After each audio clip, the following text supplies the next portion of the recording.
members. This application is for the erection of 25 dwellings with new vehicular and pedestrian access to Whitlaw Road and associated landscaping and open space at Laney's Corner, Ditcham and Travis.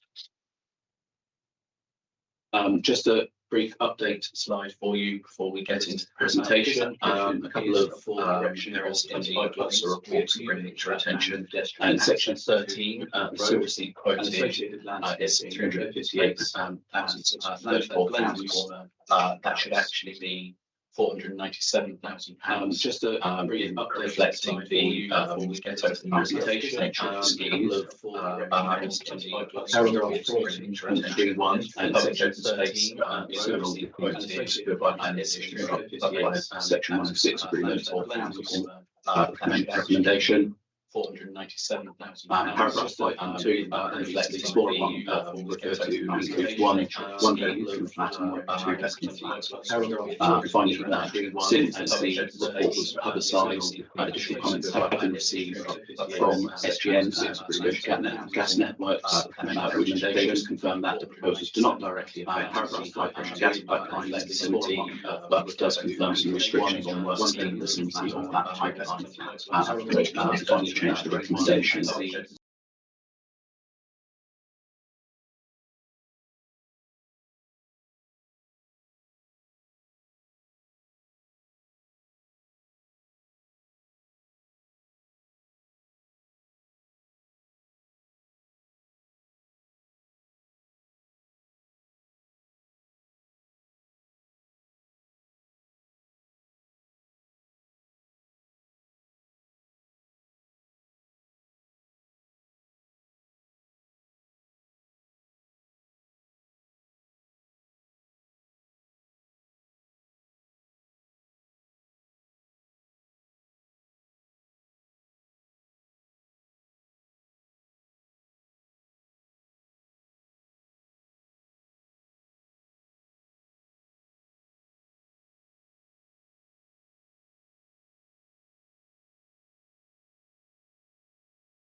Northeast.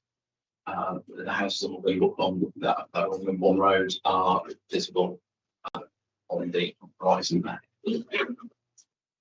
This is looking back towards the western side of the site and the houses bounding the site, which are on Wareham Road. And this is looking northwards towards the houses on Wimborne Road. This is looking towards the southwest from the northeastern corner of the site. And then this is looking southwards towards the southeastern corner of the site. This is the location where the proposed drainage infrastructure would be located. This is a Google Street View image looking along Wimborne Road towards the site, showing the junction with Wareham Road, and you can see the hedge line here defining the site boundary. The location of the access would be roughly where I'm indicating at the moment. The site is allocated under policy H6 of the adopted perfect local plan, as highlighted on the slide. The allocation relates to 3 separate sites and is for around 25 homes on the Blaney's Corner site. It also includes an allocation for 95 homes on the land east of Wareham Road, which is to the south of the map, and for around 30 on land east of Flowers Grove, which is to the north. Planning permission has been granted for the Wareham Road site, and planning application for Flowers Grove is currently under consideration. This is just a brief slide just to explain the timeline of the application, which will give some context for some of the issues that will arise during the presentation. The application was first submitted in 2022, which is prior to the adoption of the current perfect local plan. In autumn 2022, Natural England amended its advice in respect of nutrient enrichment in Poole Harbour, which introduced phosphorus, the need to mitigate phosphorus enrichment in the catchment. In May 2024, that advice changed, removing the need to demonstrate phosphorus neutrality. And then in July 2024, the public plan was adopted. And then that also included a SIL exceptional circumstances relief policy, which was adopted in September 2024, which allows for relief on the SIL costs of development where those developments are otherwise policy compliant in terms of Section 106 contributions. In autumn 2024, the nitrogen reduction in Poole Harbour SPD was revoked, which importantly introduced a requirement for developers to demonstrate nitrogen neutrality for their schemes, whereas previously they would have been covered by SIL. And at that point, Natural England made credits available through their Scheme Fund. And then in spring-summer 2025, amendments to the scheme to address consultee comments and design changes were submitted alongside the viability evidence, which has led to today's recommendation. So moving into the description of the scheme, the proposal is for 25 units with the proposed master plan shown on the slide. This slide shows the design concept sketch, which has the arrival area centred around the public open space, the frontages onto the road and the drainage at the eastern end of the site. This site shows the land use breakdown, with pink showing the residential uses, the lime green colour showing semi-natural spaces, and the darker green showing the public open space. And the proposed development breakdown is 25 dwellings comprising 3 one-bedroom flats, 3 two-bedroom flats, 5 two-bedroom houses, 9 three-bedroom houses, and 5 four-bedroom houses. There's 0.5 acres of hectares of open space comprising amenity green space, informal play, semi-natural green space, and sustainable drainage. This slide shows the dwelling mix, with the note that it is based on a slightly outdated version of the layout, although that hasn't affected the overall mix. It does comprise, so it comprises 1-bedroom flats in orange, flats in orange, 2-bedroom houses in pink, 3-bedroom houses in green, and 4-bedroom houses in yellow. This slide shows a pair of the semi-detached 2-bedroom homes. And this is a typical 3-bedroom detached unit. And this is a typical 4-bedroom unit. And this is one of the larger 4-bedroom units. This is the main apartment block with a 1-bedroom and 2-bedroom unit on each floor. And there is also a bin and cycle store on the ground floor at the unit at the end of the building.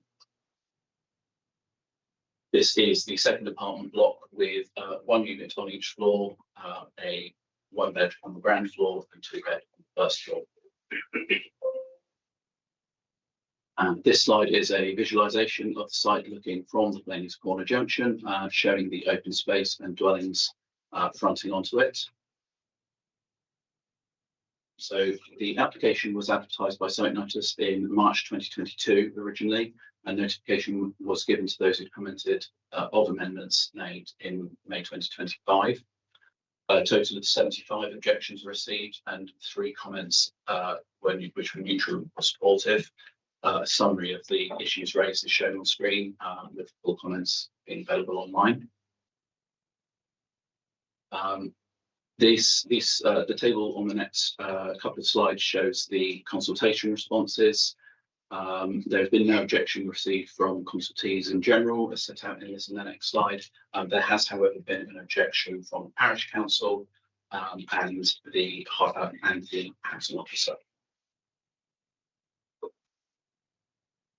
So moving into the principle of development, the application proposes the erection of new dwellings on an allocated site under policy H6 Perfect Local Plan, where the principle of development is acceptable subject to accordance with other local and national planning policy. Policy H6 advises around 2,500 homes on and land in Plainley's Corner should be provided, and as set out in the officer report, the application site also forms part of the housing land supply. Concerns have been raised about the development being inappropriate on the greenbelt. It should be noted that when the application was first submitted, the public plan had not yet been adopted, so at that time the site did still sit within the greenbelt, and since the adoption of the local plan, policy B2 amends the greenbelt boundaries to allow for the sites that are allocated under policy H6 to come forward. The amended boundaries are shown on the slide. You can see the application site having been removed from the greenbelt. Part of the site, however, does still fall within the greenbelt, and that comprises the site's attenuation basin only. However, as set out in the report, the impact of that on the greenbelt has been assessed, and officers do not consider that this element would represent inappropriate development within the greenbelt, and that is therefore considered to be acceptable.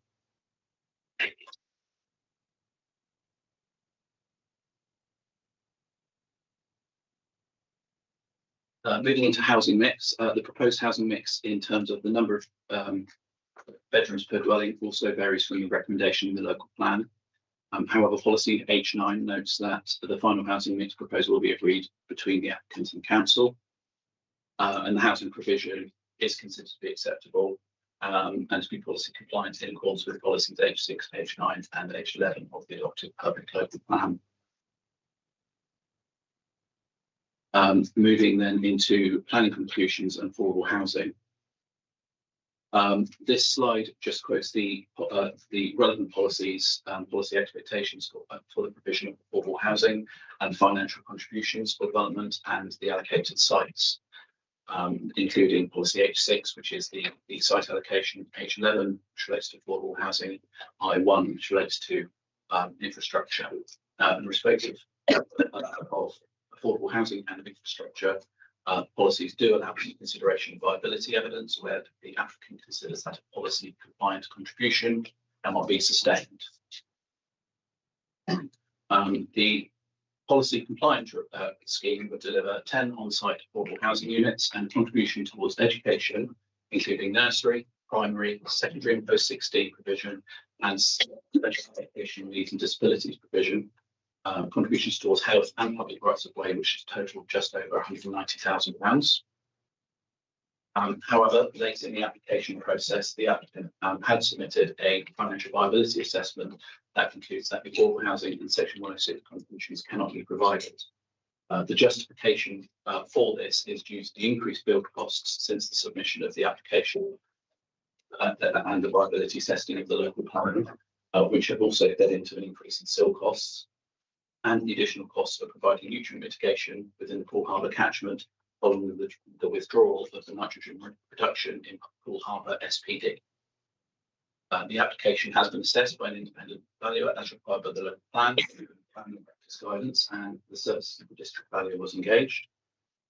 This table compares the inputs from the applicant and the district valuer as set out in the officer report and their published review. Some points to note from the DVS's figures on the previous slide. The gross development values are broadly similar and considered to be realistic. The applicant has identified slightly lower construction costs than the DVS. Following a review by the quantity surveyor, the DVS has significantly reduced the abnormal costs, but the profit levels are agreed at 17.5%, which is consistent with the planning practice guidance. And the final note of importance is that the DVS's final surplus figure does not allow for the purchase of the nutrient credits which are necessary to achieve nutrient neutrality. Once those are allowed for, the overall surplus level drops to just under £2,500. On that basis, the viability conclusion is that a fully policy compliant scheme is not viable. The maximum viable contribution after the cost of SIL and the purchase of nutrient credits allowed for is just £2,497. Sensitivity testing shows that no reasonable scenario would make the full policy compliance achievable, and that the application of the still exceptional circumstances relief policy would also be insufficient to make the scheme viable.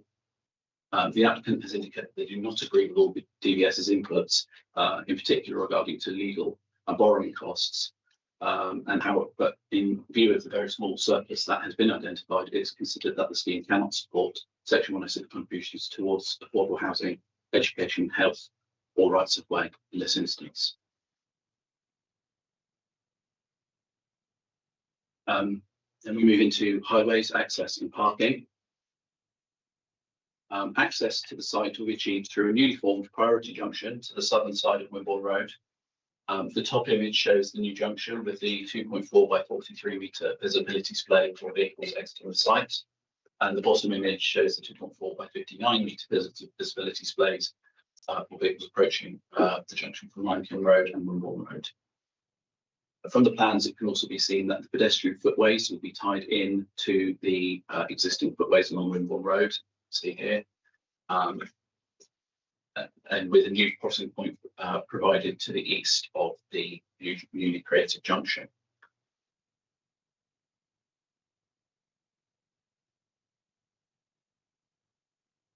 In addition to the main vehicular access, a secondary pedestrian access is proposed from the western end of the site, which will run to the south of the proposed open space. That would allow a walking route towards the village centre. There have been concerns expressed in respect to the speed at which cars can come into Wareham Road from Wimborne Road and Limekiln Road. In response to this, the applicant has proposed to narrow the corner radius of this junction in order to reduce vehicle speeds, which is that's indicated in the green on the plan on the slide. And yeah, an additional aerial photograph as just shows a comparison of the existing corner radius on the basis of this. The Highways Authority has confirmed that it has no objection and that the proposals will not have an unacceptable impact on highway safety or the wider network, and the delivery of the works to the Blaines Corner Junction and the site entrance will be delivered under a Section 278 agreement and secured by grant and conditional. With regard to parking and circulation, all of the proposed dwellings have off-road parking provision, mainly on driveways and some within a parking court. So the driveway is shown, you can see the parking court located here in the southwestern corner.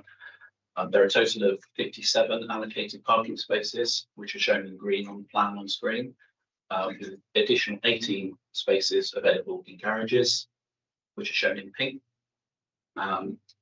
And the layout defines 5 on-street parking spaces for visitors, which are shown in the red colour.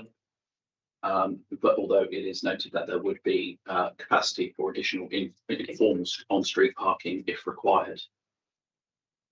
The flats include a cycle store for the larger flat block, and those dwellings which don't benefit from a garage would be provided with a shed to allow cycle parking. The overall level of parking is considered to be suitable for the development, and in terms of the accessibility, the road layout is a relatively simple cul-de-sac. There is space to turn at the end, which has been supported by tracking information, allowing for refuse and emergency vehicles to enter and turn and exit the site in a forward layout. Moving on to scale, layout and character, the houses and flats will all be 2 stories in scale. The garages will all be single story. It should be noted that the plan on screen reflects an earlier version of the layout again, although the building heights overall have not changed. So this will just indicate them being 2 story. The site is laid out to place the public open space at the entrance to the site, providing green frontage and sense of arrival. As indicated here, the dwellings are laid out to front onto the access road and as it travels through the site, and they are set back with landscaping and gardens to provide some defensible space. There is mainly on-plot parking, with some courtyard parking to the western side, western end, with the on-street parking available for visitors, as we've heard. The scaling layout is considered to be acceptable in accordance with policy E12 and section 12 of the NPPF. There are a number of proposed house types which create some variation in the design and visual interest. An overall design approach utilises traditional housing forms, predominantly with pitched and gabled roofs, and chimneys to add to the visual interest of the roofscape. The layout and design are considered to address the perfect design guide, and where it requires development to reinforce locally distinctive characteristics, use traditional patterns and forms of development. Turning to materials, a varied palette is proposed, comprising predominantly brick, with some painted brick and flint being used on featured properties, and the introduction of cladding on flats. So the plan on screen shows the proposed materials. So the orange is the brick properties, blue being painted brick, green being brick and timber on flats, and then purple being brick and flint. The parish council, just to mention also, roof materials are either slate or clay tiles, and the garage roof is designed to match the dwelling that it would serve.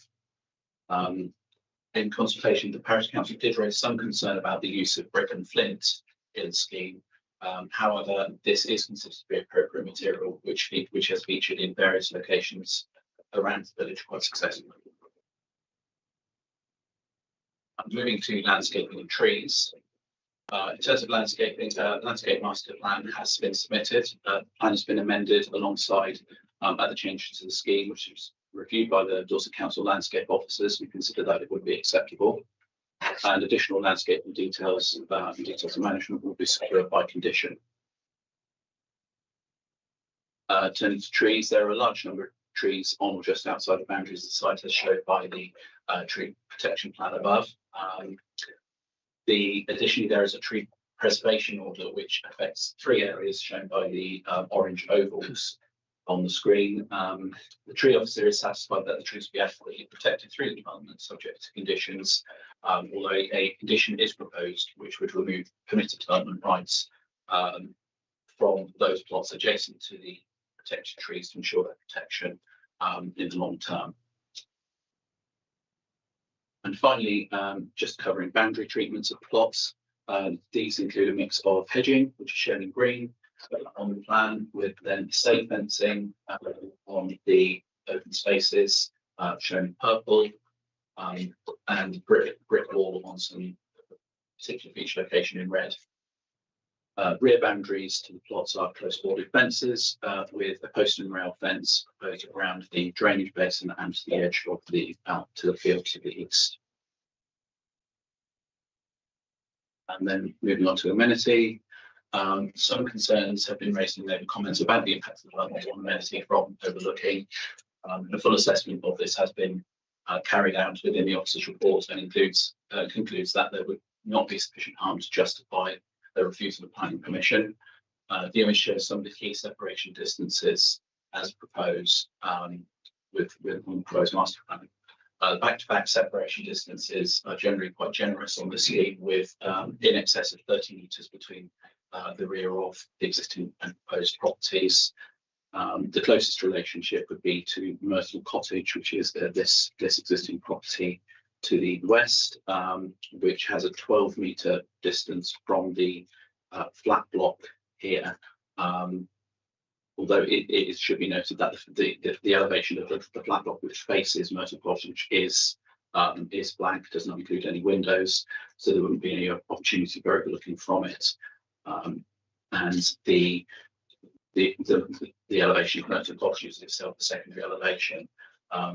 In view of the relationships and neighbours, it is considered appropriate to impose a condition to limit construction, working hours, however, to ensure that there would be unacceptable impacts on noise and destruction.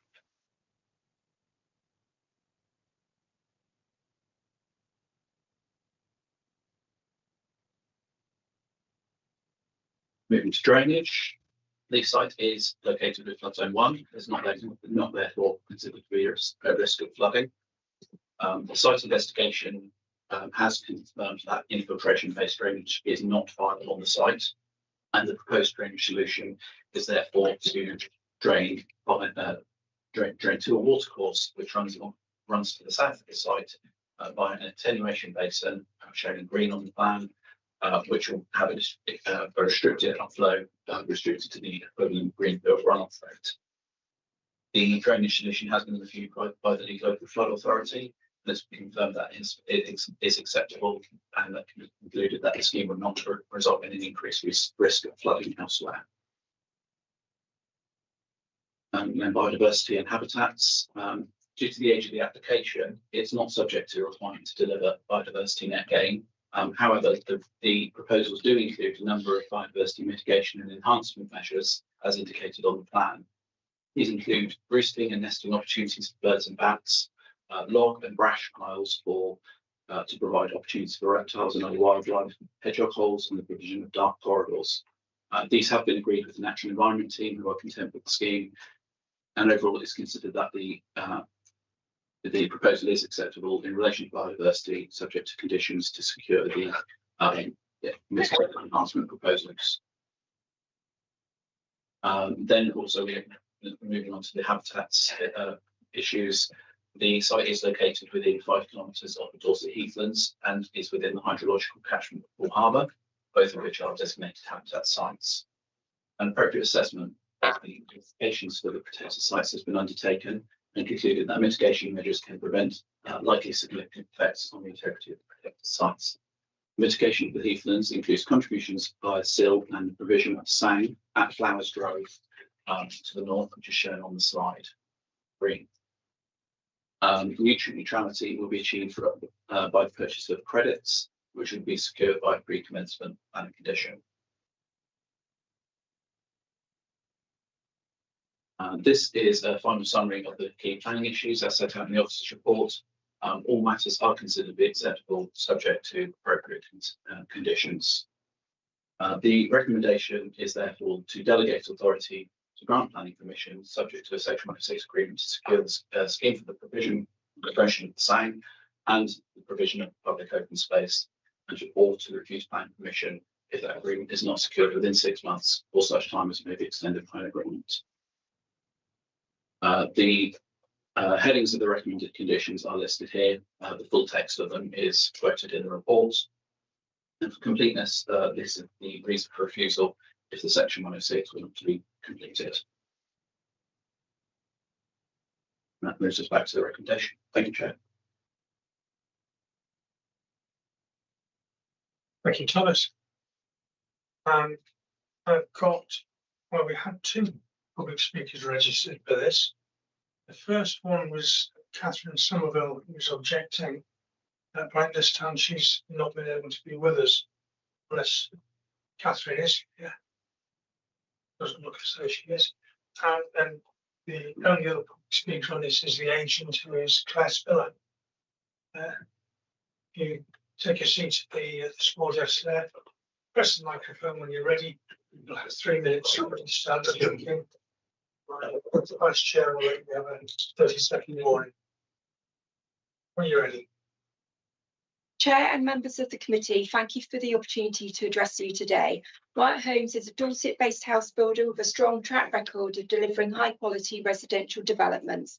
The application was originally submitted in February 22, more than 4 years ago. It proposes 25 homes, including a mix of 2, 3 and 4 bed houses, alongside 1 and 2 bed flats, on a site that is specifically allocated for housing under policy H6 with a per-bed local plan, meaning that the principle of residential development on this site has already been established and tested through the plan-led system. The applicant has worked positively and constructively with planning, highways, landscape and urban design officers to amend the scheme through a collaborative process, resulting in the clear officer recommendation for approval. The development will provide a variety of house types designed using materials that reflect the local rural character, accessible homes with 24% meeting Part M32 standards, safe vehicle and pedestrian access from Wimborne Road, a new pedestrian crossing on Wareham Road and highway improvements at the Blaney's Corner Junction, and public open space and landscaping, while retaining protected trees and existing hedgerows. as well as contribution towards the delivery of the Flowers Drove SAM. When the application was submitted, it included a policy compliant level of affordable housing. However, since that time, the economic environment has changed significantly. Rising construction costs, increased interest rates, and the additional costs of achieving nutrient neutrality have all affected the scheme's viability. These factors were not reflected in the evidence base supporting the local plan. A full viability assessment was therefore submitted. This has been independently reviewed by the DVS, who confirmed that the scheme cannot viably support an affordable housing contribution. However, the proposal will still provide smaller homes, including free one-bed flats and free two-bed flats, helping broaden the range of housing available locally and provide a more affordable choice where this type of accommodation is currently limited. The development will also generate approximately £497 in SIL, which will contribute towards local infrastructure and community facilities. All homes will be built to high energy efficiency standards, incorporating heat pumps, solar panels, EV charging points, and high levels of insulation, helping reduce the running costs for residents while supporting climate objectives. 30 seconds. In summary, this is a well-designed, sustainable and policy compliant scheme on an allocated housing site. Members are therefore being asked to support a development that accords with the local plan, has been independently assessed on viability, will contribute towards housing supply and delivery, and is recommended for approval by your officers. I respectfully ask that you support this recommendation today. Thank you. Thank you very much. Thomas, do you have anything to say regarding those? Nothing to add. Nothing to add. So if we Councillor Brenton.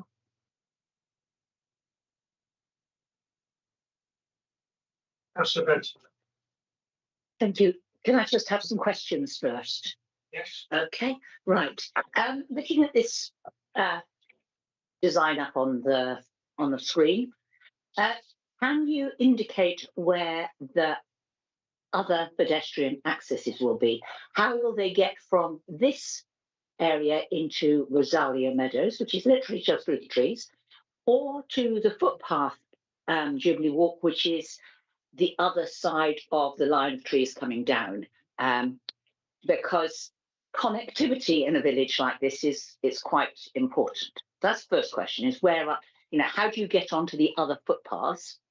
Secondly, a question for, you can sort of see it coming straight down, and that is a footpath that goes all the way around the village. So it would seem logical to connect together. This has been a problem on other application sites where there hasn't been any connection. Then there's a question for the highways when we get there, because we have this access onto Wimborne Road, fine for cars, but how will that work when we have access the other side of the road into the proposal, which is going to be in the Flowers Drove side of the road, where you see Sunnyside Farm written up there? Those fields there have a planning application in, and the access again will be pretty much opposite the access we're considering for this one. So we effectively have a sort of, which is not ideal. And so along with that, these pedestrian crossing places, are they zebras, or are they just a bit of tactile paving, which indicates to disabled people that they could cross here, but doesn't give them any safety at all? So that's one. Then the effect on Myrtle Cottage, which is a listed building, I believe. And ironically, the biggest, most solid building of this development is right next to a listed thatched.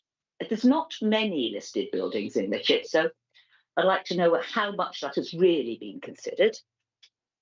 So that's the links. That's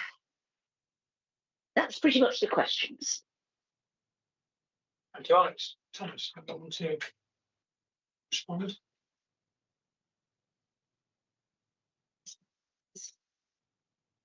Sorry, Chair. Yes, through you, Chair. So I've just put up this slide on the screen, which shows the location of the site in relation to public rights of way, which is shown in orange. So yes, there's a public footpath which runs southwards there is no proposed connection to that. There's no requirement in the policy to do that, and there is no proposal for that to be included in the applications. So it's not considered that the absence of a connection would render the scheme unacceptable in that regard. In terms of routes, the connections to the footpath, if I go back to the access slide. So as I mentioned, the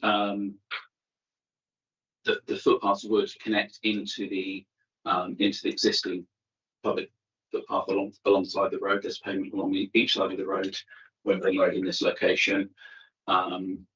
It is proposed that this would just be a tactile paving on either side of the road, and then the secondary pedestrian access is shown.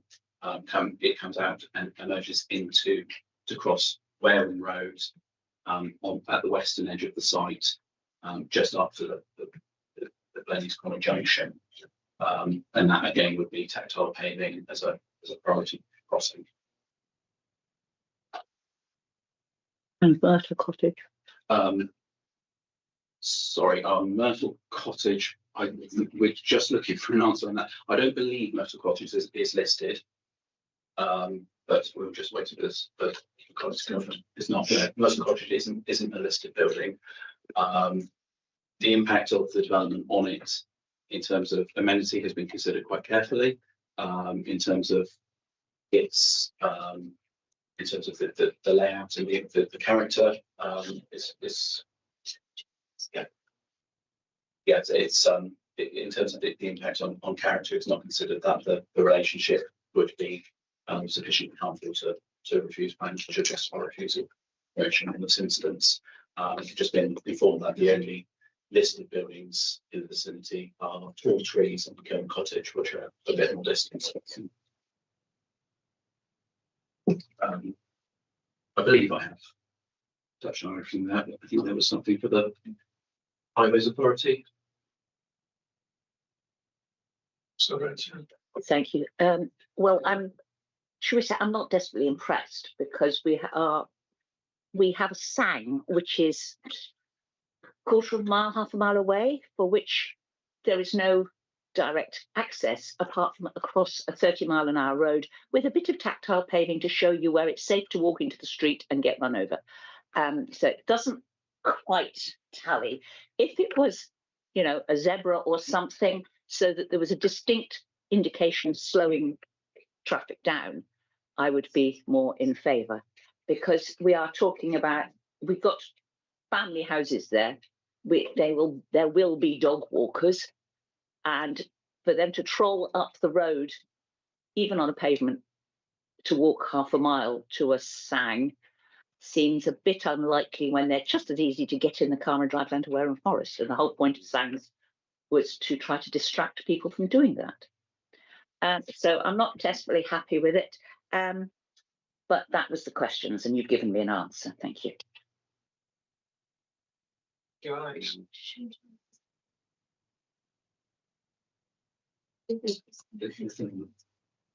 I did, yeah.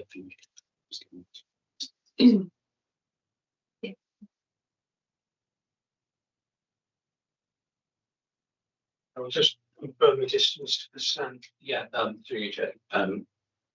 Again, thank you. On this slide, I have also mapped out the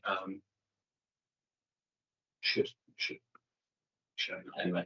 It's not showing up for some reason, but there should be a blue dashed line showing the walking route to the sang, which basically would go along Wimborne Road and up the public footpath, which would then link into the sang at its southwestern corner, and that's approximately 420 metres, so equivalent to about a 4-minute walk. Okay, thank you. Jack? I would beg to differ, but Okay. I've got Councillor Flower next. Thank you very much, Chairman. Councillor Flowerfield Ward. I've got two questions that are probably linked, really. One is, we refer to the Purbeck local plan, which was approved last year, 2024. What weight can we apply that plan, bearing in mind it's fairly recent, it's been through examination in public, or it's in the context of the total Dorset area planning responsibilities? So that's one question. What is the weight? Because the applicant's agent said this application is compliant. It isn't. We're making concessions. My second point, because of the link to viability, and given the complexity and the unfamiliarity of the analysis that we've seen around viability, do we know actually what the applicant's paying for the land? Because there is a presumption in favour of discounting out of the land value all the levies that are applied to a planning application. So I'd like to, for the benefit of the committee, I'd like to understand a little bit more, because it's difficult for us to see it cold. I did have a look at it over the weekend, but it's quite complex. It would be quite useful if we could get a little bit more explanation around that particular point, Chairman. Thank you. Thank you. Yes, Thomas, and I think we also have the district value service with us. So Yeah, thank you, address Chair. that. Through you. In terms of the Purbeck local plan, the Purbeck local plan is part of the development plan. So in accordance with the 10 Country Planning Acts, they require that a planning application should be determined in accordance with the local plan unless material considerations indicate otherwise. So that is the starting point in the plan-led system. The policies do allow for the consideration of viability evidence and for a reduction in contributions where viability evidence indicates that to be necessary. However, the nitrates issues came about after the plan was adopted, so those post-date plan, and also we are in a position with the 5-year housing land supply, where that does mean that the tilted balance applies in paragraph 11D of the NPPF, which says that planning permission should be granted unless there would be significant and demonstrable harm. And on the question about the land value and the viability, I think it's probably best if I pass to the district valuer, who can probably answer that more effectively than I can. Cheryl Barlow from the District Valuer Service. When you're looking at the price paid for the land, we haven't actually been informed of what that value was. But when you're considering the benchmark land value for viability purposes, you're actually looking at the lowest reasonable value a landowner would accept to release that land for development purposes. So actually what is actually paid for the land can be able to kilter what you're actually looking at for a benchmark land value for viability. So in this regard, we've considered the existing use of the land and then actually applied a premium, which is actually stated in the local development plan. There's a guide of premiums to actually apply of what would be paid above that for to create the benchmark land value. You're taking into other considerations as well, and things like the topography of the site, any abnormals are also reflected in that benchmark land value when you're actually taking that into consideration. I hope that answers your question. I may come back very briefly, Chairman. At a recent cabinet meeting in Dorchester, I asked a question about viability and land value and was told it would be discounted out the land value to make the thing viable. I hear what you're saying. Thank you very much for the explanation. But on the one hand, you've got factual stuff around the increases in material costs and all the other things that are factually happening. On the other hand, we've got a theoretical calculation on what we think the land value ought to be when we actually don't know what's being paid. So there's a bit of a disconnect in that judgment. But I accept what you say. That is how it's done. And I think the design is very nice. I quite like the development, but I think it's disappointing that one element of the what's it called, H6 of the Purbeck local plan, which this is housing to satisfy local need, it can't do that if it hasn't got affordable housing element in it, in my view. Thank you, Chairman. Thank you, Councillor Power. Councillor Coombs. Thank you, Chairman. Good morning. Councillor Tony Coombs, also from Burwood. I'm going to pick on perhaps some of the slightly different issues, but also reflect on the questions that Alex made about the footpath link, because in the view 4 that had the footpath marked, I see that there is a land gap between the site and the footpath. Can you tell me whether that land is in the ownership of the developer or is in separate ownership? Thank you. I believe that it is in separate ownership. I would have to check the red line, blue line council. I don't think there is a blue line. If you can find that out, yeah, then I may come back with a further question. In the report, talking about the affordable housing, the parish council objected to the original plan, but I haven't seen any update comments on the revised plan from the parish council, and whether their objections have changed, increased, reduced. Yes, so they did comment on the amended proposals, and they essentially maintained their concerns, albeit the concerns of principle. They accepted that the site had been allocated at that point. Okay, be helpful if that was in the report. I believe it was mentioned, but apologies if it wasn't. Okay, wasn't clear enough under the comment section. Also referring to Myrtle Cottage, the plan is as normal due north, I assume. Yes. Yeah. So the block of flats. Yes, please. Can you tell me what the ridge height is of that block, please?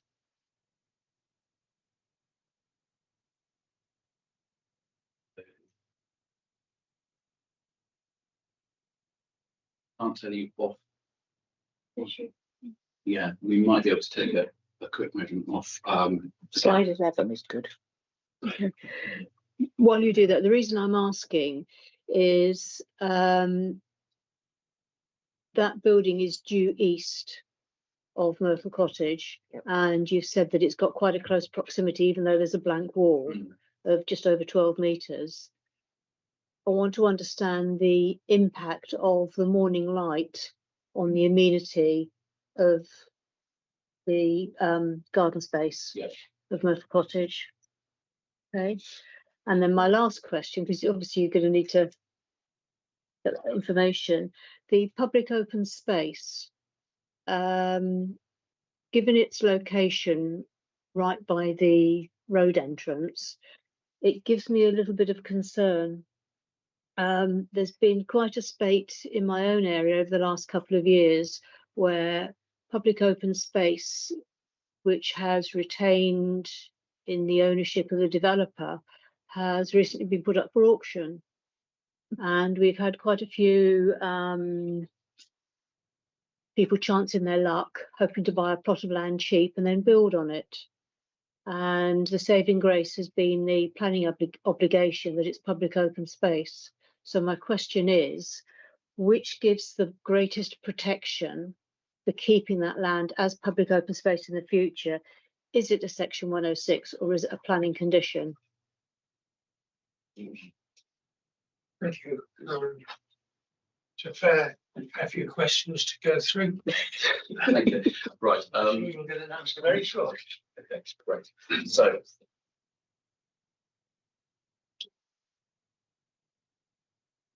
just looking for an answer on.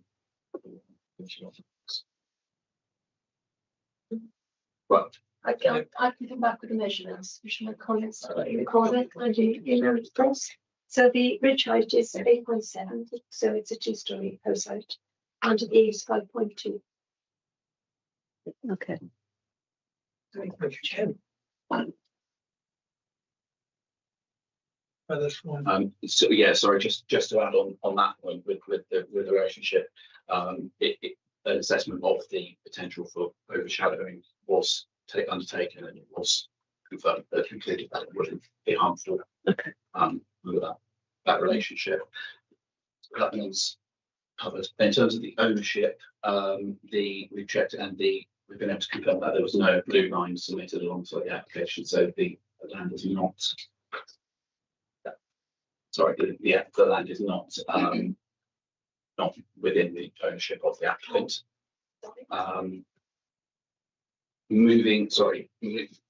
Just jumping around a little bit, we're moving back to Mercy Cottage is also worth pointing out that there is an outbuilding between Mercy Cottage and the application site. And on public open space, there was a you mentioned concern about being proportional later.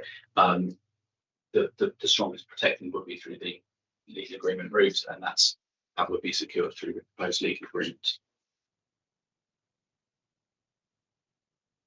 Thank you. I'm happy with those. Obviously, if the then when I come back on is the land ownership.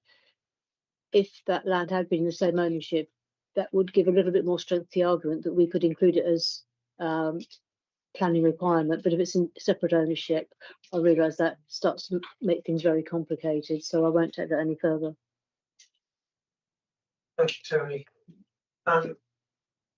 Councillor Ezat. Thank you, Chair. It's Councillor Beryl Ezard from Wareham. I am familiar with this area. My question is, and it's really a basic question that maybe the public would like to know, is although you've gone through the whole viability thing and some detail, what is the difference between building flats that are affordable or 1 or 2 bed houses that are affordable housing, or for for registered provider housing association to not take on when these are built, because these 1 and 2 bed and the block of flats, what's the difference between the affordable and the actual building for private ownership? And that has always puzzled me, because if you're building them anyway, why can't the developer sell to the registered housing association rather than sell them privately? What makes them different? Thank you. Thank you. Sure, we can get an answer on that. I can answer that one. The difference from the open market flats compared to selling it to a registered provider is actually the amount that the developer will receive for that property. So they're going to receive less money from the registered provider compared to the open market example. So the KRP will pay less than market rate for those properties. Yes, can I come back and have a second one with that? What is the margin? So there are some quite complex calculations that you can use to get those, but in general, if you're looking at, say, a shared ownership unit, it would be 70% of the market value. If you're looking at something like affordable rented, typically that can be between 50 and 60% of the market value. So it is a jump in the percentage of the values that could be achieved for that, which will affect the overall gross development value of the scheme. Sorry, Chair, can I come back? But it does mean that if there is a portion of, and it's 40% of the houses in this plot out of the 25 were done in that way, then it saves the developer actually having to do the marketing of these houses, because it's all provided that the 40% is already being dealt with by a registered housing association. So I still find it quite perplexing that the marketing side of the business is still going to cost them quite a lot by trying to sell the houses. And actually quite often I see in the paperwork that these houses are not needed actually in this area. There's no housing need. There is a sentence in there saying there is no housing need for these houses. There is for affordable or for social housing, but not for these. And someone commented as well that there's none for older people, and therefore young people in the village or anybody else is going to find it very difficult when these are being built, that there's no provision for them whatsoever. So I'm really saddened about that. So I don't know if there's something you can answer there. I would just add that we do also reduce the percentage of for the marketing and the sales and everything. It is lower. It is lower for the affordable housing compared to the open market when we're carrying out our viability review. So that is taken into consideration as well when we're testing the different scenarios. Yeah. Thank you for the answer. Can I just ask another question? I also am not happy with the crossings. When they say pedestrian crossings in your opening thing, Thomas, you say a pedestrian crossing. Well, to me, a pedestrian crossing means, a zebra crossing or a controlled crossing. It doesn't mean just tactile paving.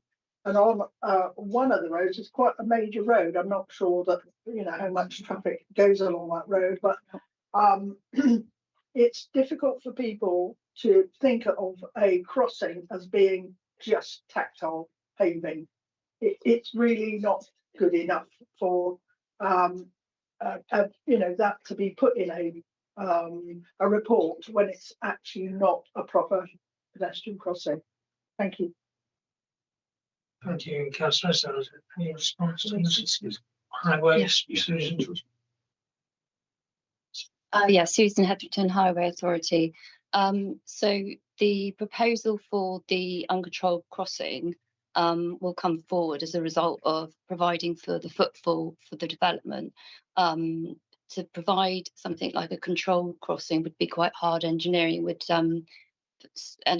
this particular development needs to mitigate its own impact. So you're talking about for a controlled crossing, it would need to have quite a high footfall and quite a lot of two-way vehicular movements, and it just doesn't meet that level. So the forward visibility for pedestrians to see and be seen, and for vehicles to see pedestrians that are needing to cross is acceptable. Thank you. Thank you. Are you content with that? Thank you. Not really, but I have to accept it. Thanks. Alex, you want to come back? Thank you, Councillor Brenton, Litchfield Upton. Moving on from the crossing, which is very much a question of, there's not enough footfall, but the whole point is we're wanting people to cross that road to go down to the Sang, and we haven't got houses there anyway, so therefore there won't be much footfall at the moment, but there will be. Particularly if talking forward, when the application comes in on the other side of the road from Flowers Grove side, which will have an entrance also almost opposite the exit from this one, we will have lots of traffic about, and we would, one hopes, have a lot of people walking their dogs to the Sang as opposed to getting in a car. So I'm not happy with that. It seems to me it's not a pedestrian crossing, it's just a dropped curb, and that's different. And so I don't like these ones that are cul-de-sac, because you end up with a whole lot of sort of wriggly lines on the map which do not join up together, do not give a feeling of belonging to the rest of the village.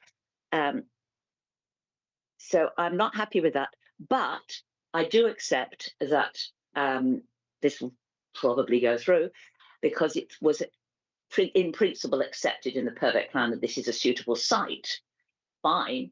The house types are a bit dull, but because they are the same designs as have been used on many a site, they know what the costings are, and I would have thought they could be put up fairly economically. So I do query the affordability, viability side of it. These are pepper potted, these are tried and tested designs stuck in. And if they are going to put in or give, is it 497k in SIL? I mean, you could provocatively say, well, we could use that to buy them back as council houses or whatever. I don't know where SIL money gets pushed into, but this is funds coming in. Alternatively, if they put in affordable housing there, they wouldn't pay SIL on it. So the cost would come down. I would have thought that balance was a bit odd. But basically my objection or queries about this site is that it's not what the village needs. This village needs infrastructure. It needs more classrooms in the school. It needs a dentist surgery. It needs more retail. It needs lots of things. It doesn't need more market housing, which will be predominantly bought by people from outside the village because there is a sufficiency of market housing in the village. So we may be dealing with BCP's problems, but not Purbeck's. So I have a lot of queries about the affordability, the way it's going, being pushed as market housing. I'm not happy with it, but I can see that I'm probably on a lost cause here now, I think. I was hoping to get better explanations of the linking through the village and what the village is actually going to benefit from this. Thank you, Alex. Anybody else? Any questions? Councillor Azard. Thank you. Thank you, Chair. Councillor Beryl as of Wareham.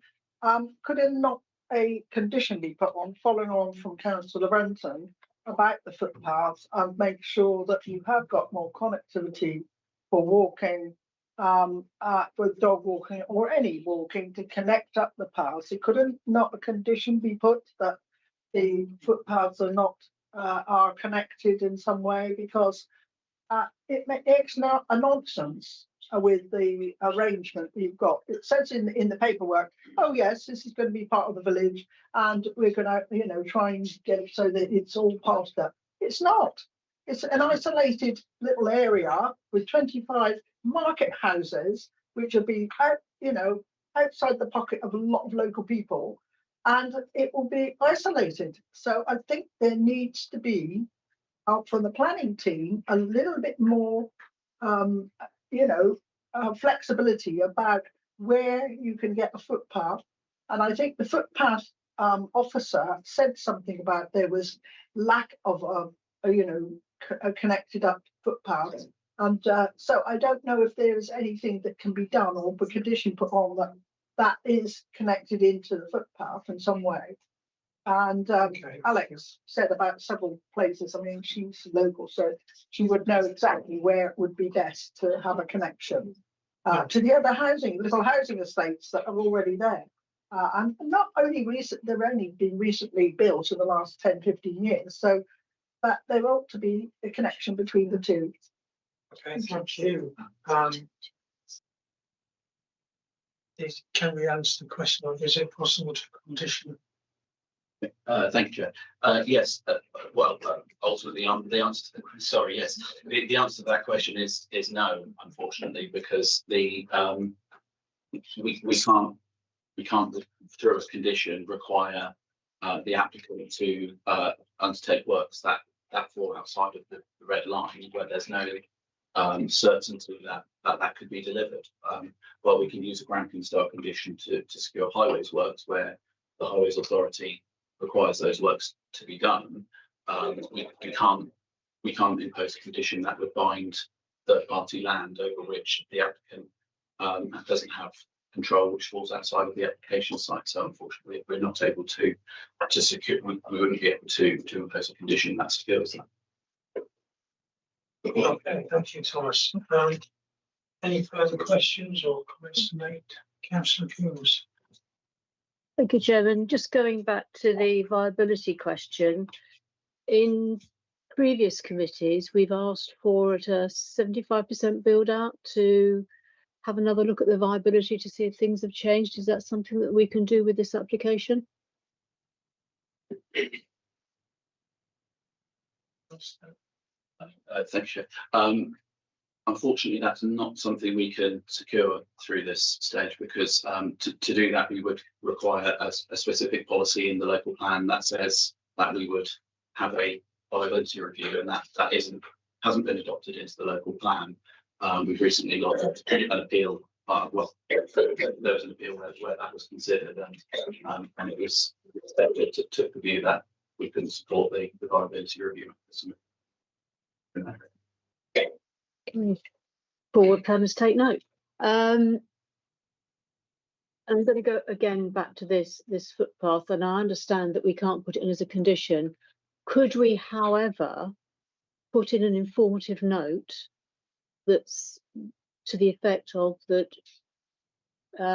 should the land adjacent come forward for development, that as an authority we would at that point seek to link through that land from this development to the footpath?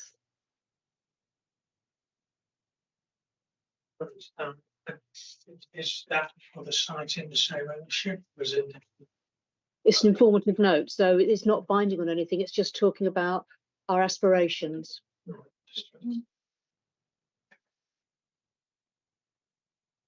But I can say with an informed owner, we don't know the ownership of that land. An informative note would be just that, informative to the applicant, so there wouldn't be any enforceability to it. So we could add that to any decision, but it wouldn't be able to hold anything. I know it doesn't carry any weight, but if I had that piece of land next door and I wanted to bring it forward for development, I would obviously look at what's happened around my site to see what's going on, and it's just a way of picking up that aspiration. I think that all the main issues have been covered, and we haven't got any technical reasons that we can turn this down on. You know, it's all very sound. We may disagree with the viability argument, but we are where we are with the game of viability. So, slightly reluctantly, Chairman, I will move approval as per the officer recommendation with the addition of that informative note, just to say, you know, we would like to see this come forward if possible in the future. Okay, Councillor Combs, do we have a second for that? Councillor Sarah House, do you wish to speak on it, or are you?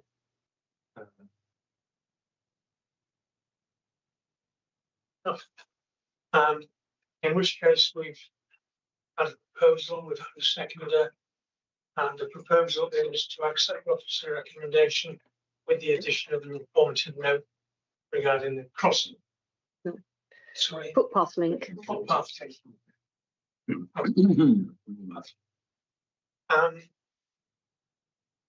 anybody else wish to speak?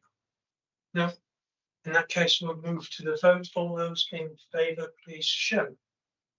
1, 2, 3, 4. All those against, please show. 1, 2. Any abstentions?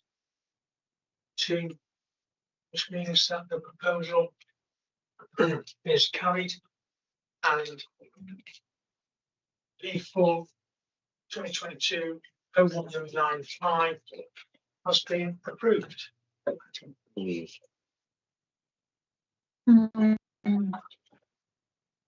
Nice. Thank you all very much.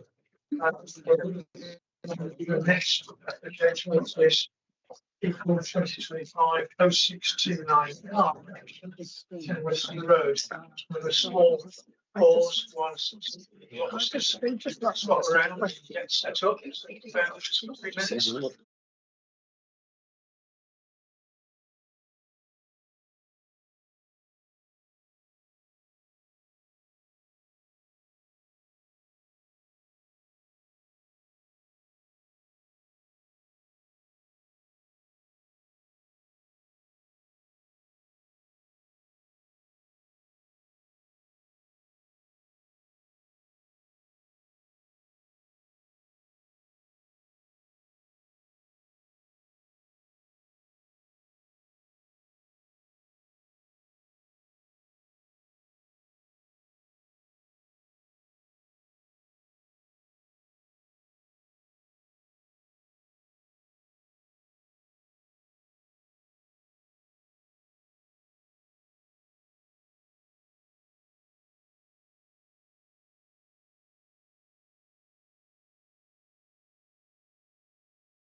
Well, the most of them are. Once it's Ready? qualified, most of them left. Sorry, can we be quiet? Excuse me. Do you mind? Thank you. Thank you. So the application for members today is for the change of use of a residential property known as 10 Western Road to a pharmacy in Class E use. The works will also include the erection of a single-storey rear extension, bin store, and the installation of an existing garage and conservatory. The application site is located to the northeast of Wimborne within the Coal Hill settlement. The application site shown here outlined red is located in a corner plot at the junction of Western Road and Middle Hill Road. Middle Hill Road is a C-class line road running through the Coal Hill settlement, whereas Western Road is a minor unclassified residential cul-de-sac.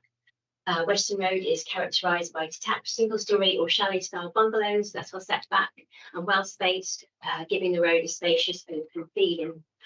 Dwellings generally have driveways and front and rear gardens. The proposal will result in the relocation of the existing pharmacy currently located at 42 Middle Hill Road, as shown on the location plan, approximately 50 metres to the southeast within, and the current pharmacy is located within a terrace of commercial units, as you can see on the location plan. The existing dwelling forms one half of a semi-detached pair of dwellings. Number 9 Western Road is attached to the north.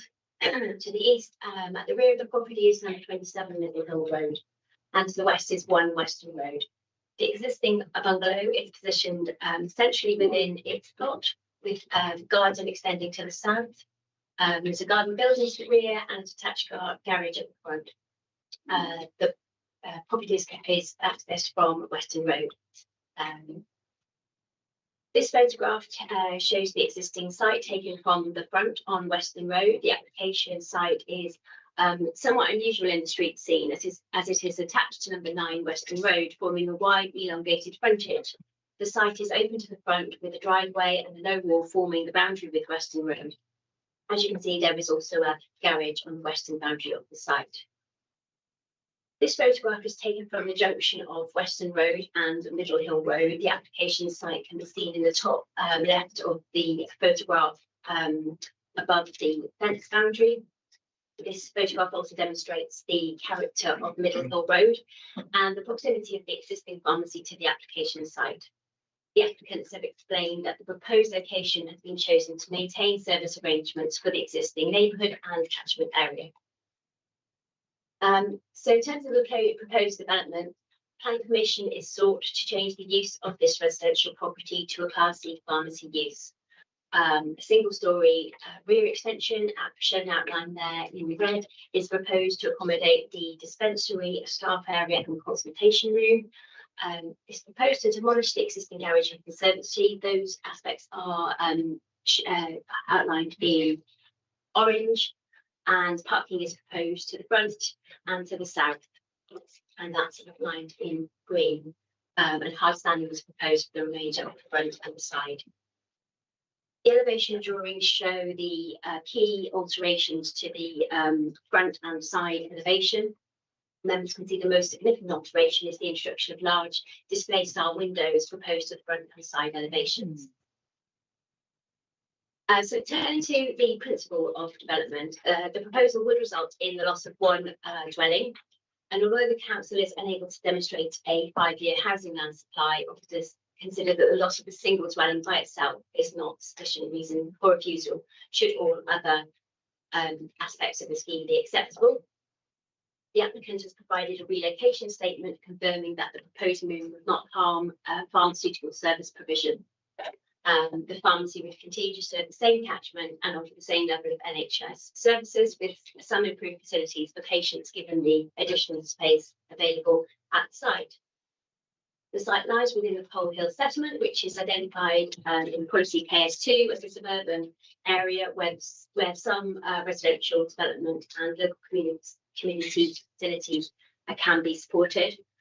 Policy KS6 and 7 of the local plan and the NPPF encourage town centre locations for many commercial and community uses, but pharmacies are not specifically classed as main town centre uses. As a result, a sequential test as required by the policy is not required in this case. And overall, the policy accords with policy KS2 and is not considered to be contrary to KS7, and therefore the principle is acceptable. However, turning to amenity impacts, concerns have been raised by the Town Council and neighbouring occupiers regarding the specific impact of the proposal on the attached dwelling to the north, firstly. As shown in the floor plan, 2 consultation rooms are proposed in the section of the building that is attached to the neighbouring dwelling, that's shown outlined in green. Officers consider that the nature of this element of the proposed use is by itself unlikely to give significant levels of noise disturbance over and above what could reasonably be expected from a residential dwelling. However, officers are concerned that the proposed change of use to a pharmacy has the potential to significantly affect the residential amenity of the neighbouring occupiers. A pharmacy typically attracts a higher level of activity than a dwelling, including frequent short-stay customer visits, increased pedestrian movements, more regular vehicle arrivals and departures, including deliveries, and greater numbers of vehicles parking on and near the site. It is recognised that Middle Hill Road South is a C-class road with regular traffic movements, but Western Road itself is a small cul-de-sac currently used only by residents and their visitors. The vehicle movements associated with the proposed pharmacy are likely to generate noise through general comings and goings throughout the day. It's considered that such activities would exceed what is ordinarily experienced within quiet residential settings such as this, and would therefore have a negative impact on the living conditions of occupiers of neighbouring dwellings on Western Road. Furthermore, the introduction of commercial features such as signage, internal lighting visible after dark through the large windows, and potential security measures, including alarm boxes, CCTV, and also risks creating additional disturbance that may have harmful effect on the residential character of the area, and also reduce the sense of privacy experience within a residential neighbourhood such as this. Overall, officers consider that the changes that the pharmacy would introduce in this residential area would result in a pattern of activity that is materially different from that of a dwelling, giving rise to unacceptable impacts on the amenity of neighbours, contrary to policy HE2 of the local plan. Moving to impacts on the character of the area, the proposed extension would significantly increase the building's footprint, bringing it up almost to the rear boundary with 27 Middle Hill Road. This is not typical of nearby plots, which generally benefit from generous spacing and good-sized gardens. And when combined with the existing additions and taking into consideration the demolition proposed, officers consider that the proposal represents overdevelopment with a building footprint disproportionate to the size of the plot. In addition, the alterations to the Western Road frontage, including large display-style windows and a completely hard-surfaced parking area, would introduce a distinctly commercial appearance into what is currently a wholly residential setting. The absence of any proposed planting or landscaping or space to do so would further result in a harsh and incongruous frontage out of keeping with the softer domestic style of the street. As explained earlier, additional impacts may also arise from commercial features, the signage, internal lighting, and potential security equipment, all of which would further erode the character of the area. Officers consider that the appearance of the development, together with the level of activity associated with pharmacy use, would cause harm to the character of the area, contrary to policy HE2 of the local plan. Turning to the matter of parking and access, the site would continue to be accessed from Western Road to the west, 3 dedicated staff parking spaces to the south-east of the site, and a further 4 spaces front are proposed. Officers also note that parking opportunities are also available on Middle Hill Road, a short distance from the site. Concerns have been raised by the Town Council and local residents regarding insufficient parking. These comments are noted. However, Dorset Highway has been consulted and has confirmed that the proposal does not give rise to material harm to the transport network or highway safety. The Highways Officer has advised that all proposed parking spaces comply with Dorset Council's current parking guidance and are therefore acceptable. They also note that limited on-site parking is not unusual for pharmacies, and that active travel and sustainable travel should be encouraged. Officers recognise that pharmacies are important community facilities, and the applicant has warned that without this permission to relocate the pharmacy provision in the area may be lost. However, officers have given this limited weight as it has not been demonstrated by the applicant that this is the only suitable alternative location within the area where the pharmacy could operate from. In summary, although the change of use is acceptable in principle, the proposed extension and associated alterations, including the enlarged footprint, commercial style facade, hard surface frontage, and the increased activity linked to a pharmacy use, would appear overly dominant and incongruous within this quiet residential cul-de-sac of well-spaced bungalows. The scheme would erode the area's suburban character and introduce noise and disturbance and characteristic of the locality. The pharmacy proposed change of use would further intensify activity to increase customer visits, deliveries, general comings and goings, resulting in noise and disturbance significantly beyond that associated with a residential dwelling. This activity would be harmful to the living conditions of neighbouring occupiers and would undermine the residential character of the area. For these reasons, the proposal is contrary to policy HU2 of the Christchurch and East Dorset local plan as it is not compatible with its surroundings. No material considerations have been identified that would outweigh this harm. All other matters that were related to representations are covered in section 15 of the officer's report. So the application is recommended for refusal as set out in section 18 of the officer's report, and I have put up the reason for refusal on the slide. Thank you. Thank you, Emma. We've got a number of speakers on this. The first speaker is Charlotte Collins. You press the right hand button on the microphone, the red line will come on. You've got 3 minutes from when you start. You get a 30-second warning. Thank you. My name is Charlotte Collins. I'm a resident of Weston Road, and I'm speaking on behalf of the residents. Weston Road is a quiet, narrow cul-de-sac. It is not a through road and was never designed for commercial traffic. The street is made up of mostly bungalows. Many are elderly. They rely on carers, wheelchair access, and visits from healthcare services. Safe and reliable access to their homes is essential. The road sits off Middle Hill Road. It's situated between schools and a church. Throughout the day, families, children, and other pedestrians use this area as a drop-off pick-up point for their children's clubs and activities. The top corner of Weston Road is heavily used by pedestrians.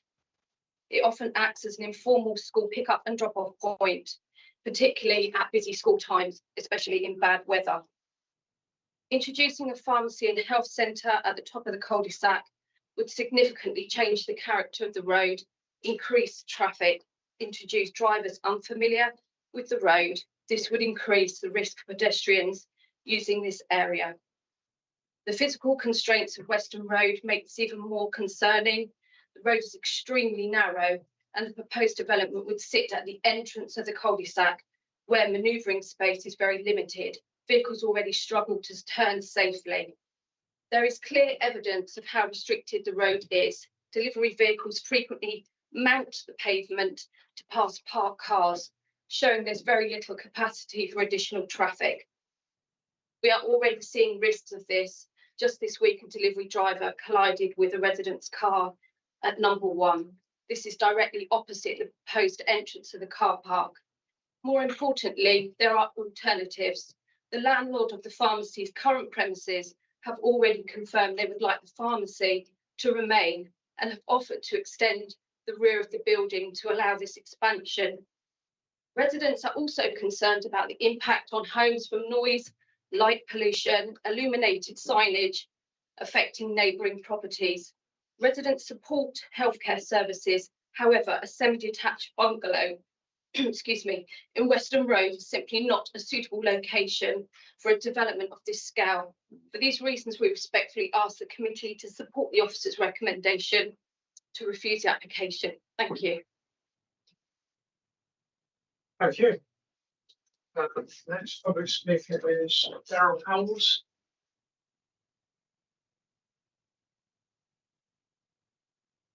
And again, press the right hand button to turn the mic on. 3 minutes from when you start.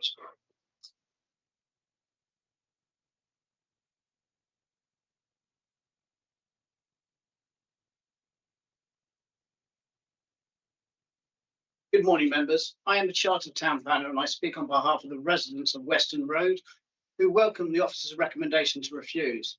That said, the residents and I consider there are other reasons for refusal that should be added to the report. Firstly, the proposal provides only 4 car parking spaces for visitors. However, your adopted standards would normally require 11. If the catchment area of the pharmacy is up to 5 miles, and as most visitors will arrive by private car, why is only 37% of the standard acceptable? The inevitable consequence will be short-term opportunistic parking, potentially blocking existing driveways. The carriageway of Western Road is only 4.9 metres wide between curbs. The occupier at number 1 often parks their car legally on the roadside opposite the proposed vehicular access. When this would occur, the width of the road is substantially reduced to circa 2.5 metres, which will lead to congestion, especially if more cars are entering into Western Road. The proposed vehicular access is 12 metres wide. For older residents and children, represents a substantial crossing distance without any form of refuge. The proposed access lacks any defined entry or exit arrangements, so vehicles can access or approach the property by any angle, increasing the likelihood of accidents occurring. Equally concerning is the absence of any defined pedestrian route into the pharmacy building itself. Pedestrians are required to cross over an effectively car-dominated environment. There is no dedicated servicing area, which again would potentially lead to congestion and conflict of vehicle movements. Taken together, these design shortcomings suggest that the layout will lead to confusion, congestion, and safety risks. In my professional opinion, the arrangement substantially falls below the standard this council normally expects. The proposal conflicts with policy KS11, which seeks layouts to prioritise pedestrian movement above all others. Residents are concerned about the suitability of introducing a commercial unit into a quiet, peaceful residential environment. This proposal would fundamentally alter that character. There is uncertainty about the true use of the proposal. Whilst the application refers to a pharmacy, the plan showed 3 consulting rooms. Residents questions if the broader use is of a private healthcare facility rather than a pharmacy. Finally, residents have been informed by the pharmacy landlord that there is no intention to terminate the current lease and that planning permission has been granted to extend the property. Residents remain unconvinced that there is a need to relocate the pharmacy to this current location, nor is there any other viable options within the 5-mile catchment area. For these reasons, please refuse this application. Thank you. We have another public speaker, Ms. Paul Ellen.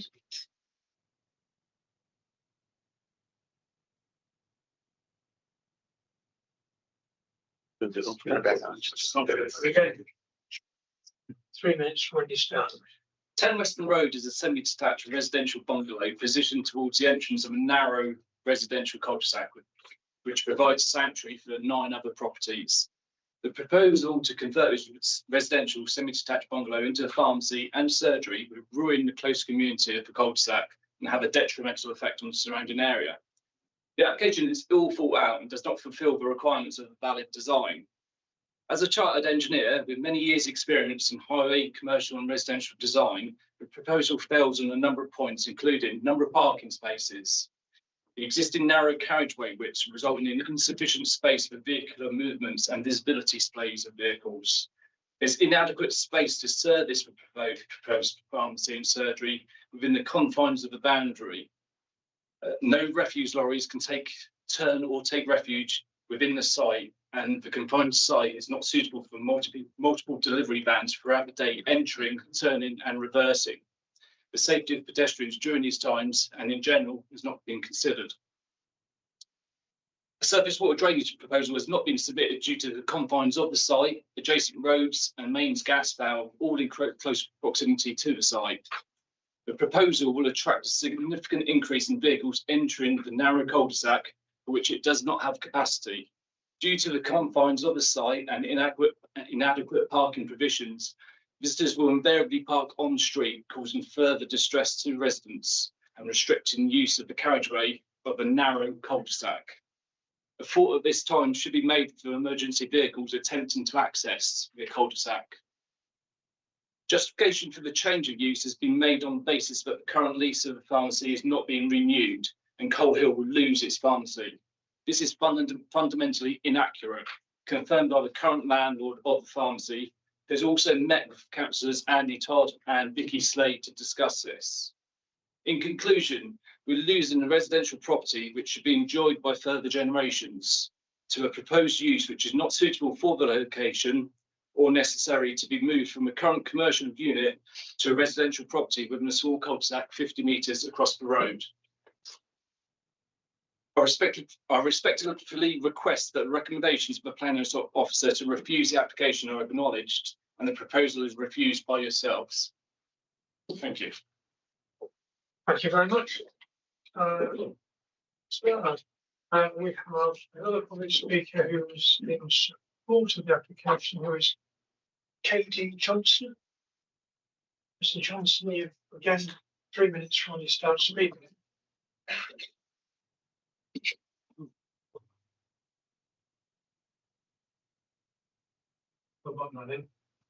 Oh, that one. Yes. Good morning. Normally, when I come before you, I would be speaking on behalf of Coal Hill Town Council. However, on this occasion, I was unable to persuade a majority of my colleagues to wholeheartedly support this application as I do, and therefore I am speaking in a private capacity. You will note, however, that the Town Council did not oppose this application. We merely raised concerns and made suggestions. On this occasion, I'm speaking, as I have done many times before in my 27 years as a councillor here, on behalf of more than 7,000 residents of Coal Hill and many more in the surrounding villages for whom Coal Hill Pharmacy is a valuable lifeline. It is, in fact, the only healthcare provision that we have. We have no doctors' surgeries, no dentists, no opticians, just this much valued community pharmacy. The freeholder of the current pharmacy site, which is literally just across the road from the application site, wishes to redevelop the building, for which he has an extant planning permission. To do so, however, will be impossible, at the very least impractical, to accomplish while the normal business of the pharmacy continues, not least because of the security and safety implications during the course of the works. It is rational for the applicant, Mr. Patel, to seek alternative premises which will enable his business to continue to service the same patient population in accordance with the regulations mentioned in the relocation statement included with the application and mentioned in paragraph 15.8 of the officer's report. With regard to the impact on the residents of Western Road of the comings and goings of customers and deliveries to the application site, this can hardly be much different from what they already experience, given their existing proximity to the main road, the pharmacy, the chartered accountants and the hairdressers, which I will remind you are just across the road. That small parade of commercial premises, serviced as they are by a main road bus route with bus stops just adjacent, is at the de facto centre of Coal Hill, and to create an additional commercial premises at 10 Western Road will not be out of character with these existing entities. The application site is ideally placed right on the junction of Western Road with Middle Hill Road, so I see no reason why traffic would have any need to progress further into this small cul-de-sac, especially as the application proposes parking spaces within the site curtilage. Finally, I would draw the attention of members to the 13 housing option sites with which Coal Hill is threatened in the draft local plan. The current population of Coal Hill may well increase to 10,000 or more. If 7,000 people already need the continued provision of a pharmacy within Coal Hill, then 10,000 people will need it even more. I urge the members of this committee to grant the application. Thank you. Thank you, Mr. Johnson. Final speaker on this is the applicant, Mitesh Patel. Again, 2 minutes from the start. So good morning, Chair and members of the committee. My name is Mitesh Patel and I'm the pharmacist responsible for Coal Hill Pharmacy, which served the community for many years. I would like to begin by emphasising one very important point. The application is not about creating a new commercial development. It is about protecting and securing the only pharmacy serving the village of Coal Hill. Coal Hill is predominantly a residential community with very limited local services for many residents, particularly the elderly, vulnerable patients, and even those with access to a car. The local pharmacy is often the most accessible point of healthcare advice and treatment. We provide NHS prescription medicines, urgent health advice, vaccinations, treatment for minor illnesses, and support for patients managing long-term conditions. Pharmacies are the first place patients normally turn to before contacting their GP or hospital services. The relocation is very necessary. The lease expired 2 years ago, and we have been asking the landlord for a new lease for over 7 years.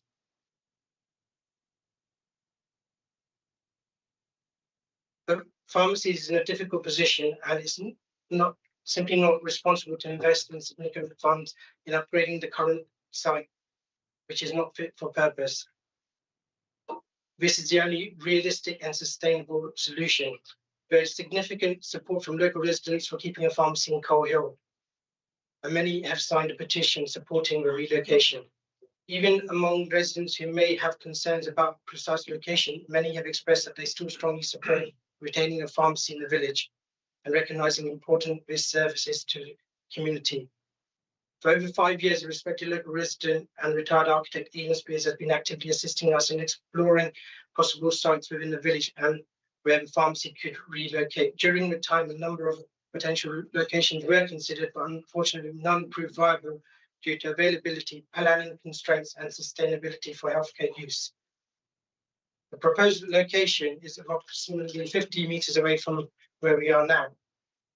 Importantly, NHS pharmacy regulations are very strict about relocations, and a pharmacy cannot simply just move anywhere if planning permission is refused.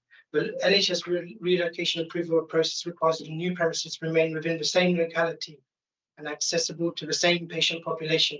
The application has already been assessed and passed.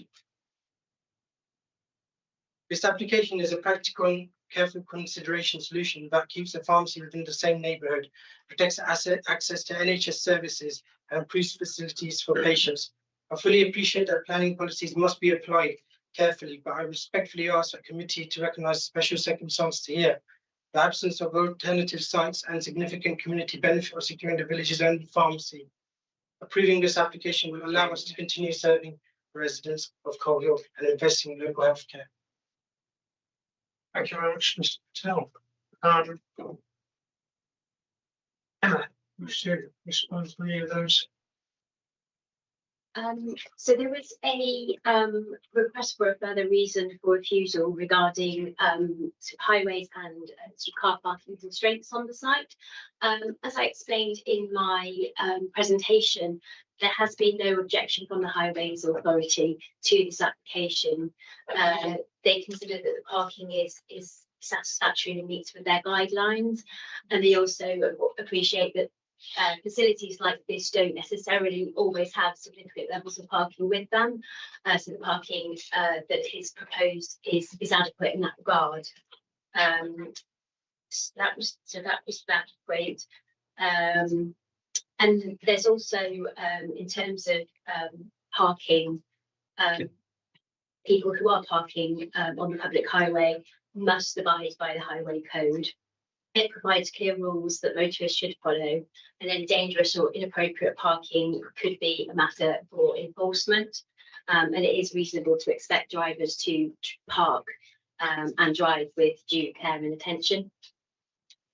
There is also a point regarding the need for a surface water drainage scheme. The site is not at risk of flooding of any form, and therefore it's reasonable to require a surface water drainage scheme to be submitted as could be conditioned, and they could be submitted following any grant of planning permission should that be the case. So should members choose to approve the application, we could include a condition which would require a surface water drainage scheme to be submitted pre to commencement of the works to the flow. With regard to the comments regarding the wishes of the landowner, we do have an email from the landowner to suggest that he doesn't wish to terminate the current lease for the pharmacy. However, we also appreciate that that is the current position and circumstances do change. So that has only been given him to wait. There was also a point regarding a petition that was submitted with the application. That was a petition that was attached to the design and access statement submitted, and it shows support for the retention of a pharmacy in Coal Hill. We have not read that petition to suggest that the people, the signatories of that petition, support the relocation to the site at 10 Western Road. Okay, thank you. Thank you, Emma. Members, have we got anyone who wishes to ask any questions or Mr. Floyd? Thank you, Chair. Councillor Scott Floyd, Corfmullen. Touching on the parking issue that people have raised, the application in front of us shows 4 parking spots. Do we know what the current arrangement for parking is at the current pharmacy? I looked on Google Earth and I couldn't actually find a parking spot. The current proposal actually includes 7. It's got 3 staff parking spaces to the south and 4 spaces at the front, including 1 disabled parking space. And in terms of the current arrangements at the existing site, my understanding is there's no specific provision, although there is a lay-by to the front of the existing pharmacy and the opposite side of the road where people can park. There is also a small car park to the west of the block of commercial facilities. I understand that is shared by the other commercial facilities, the hairdressers and is an accountant within that block. So there is some provision, but not extensive provision. Thank you. Thank you. Councillor Brenton. Oh, sorry, Scott, you. Are you done? Councillor Brenton, Litchfield Upton. I note that there's no comments from the Dorset councillors for this site, and the comments from the town council are nuanced. We want a pharmacy, but we are worried about this, that and the other.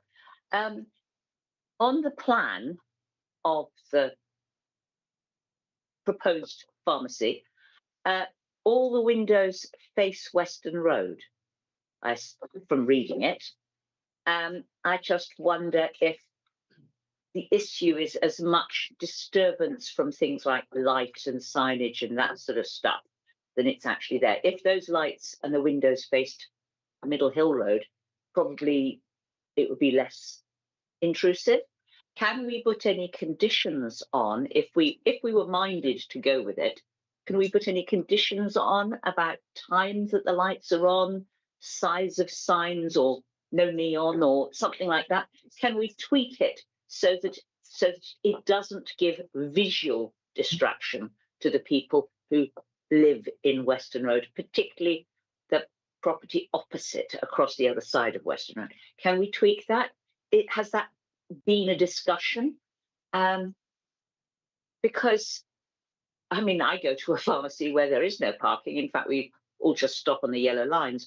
or walk, you know, some distance round from the car park. There's no designated parking there.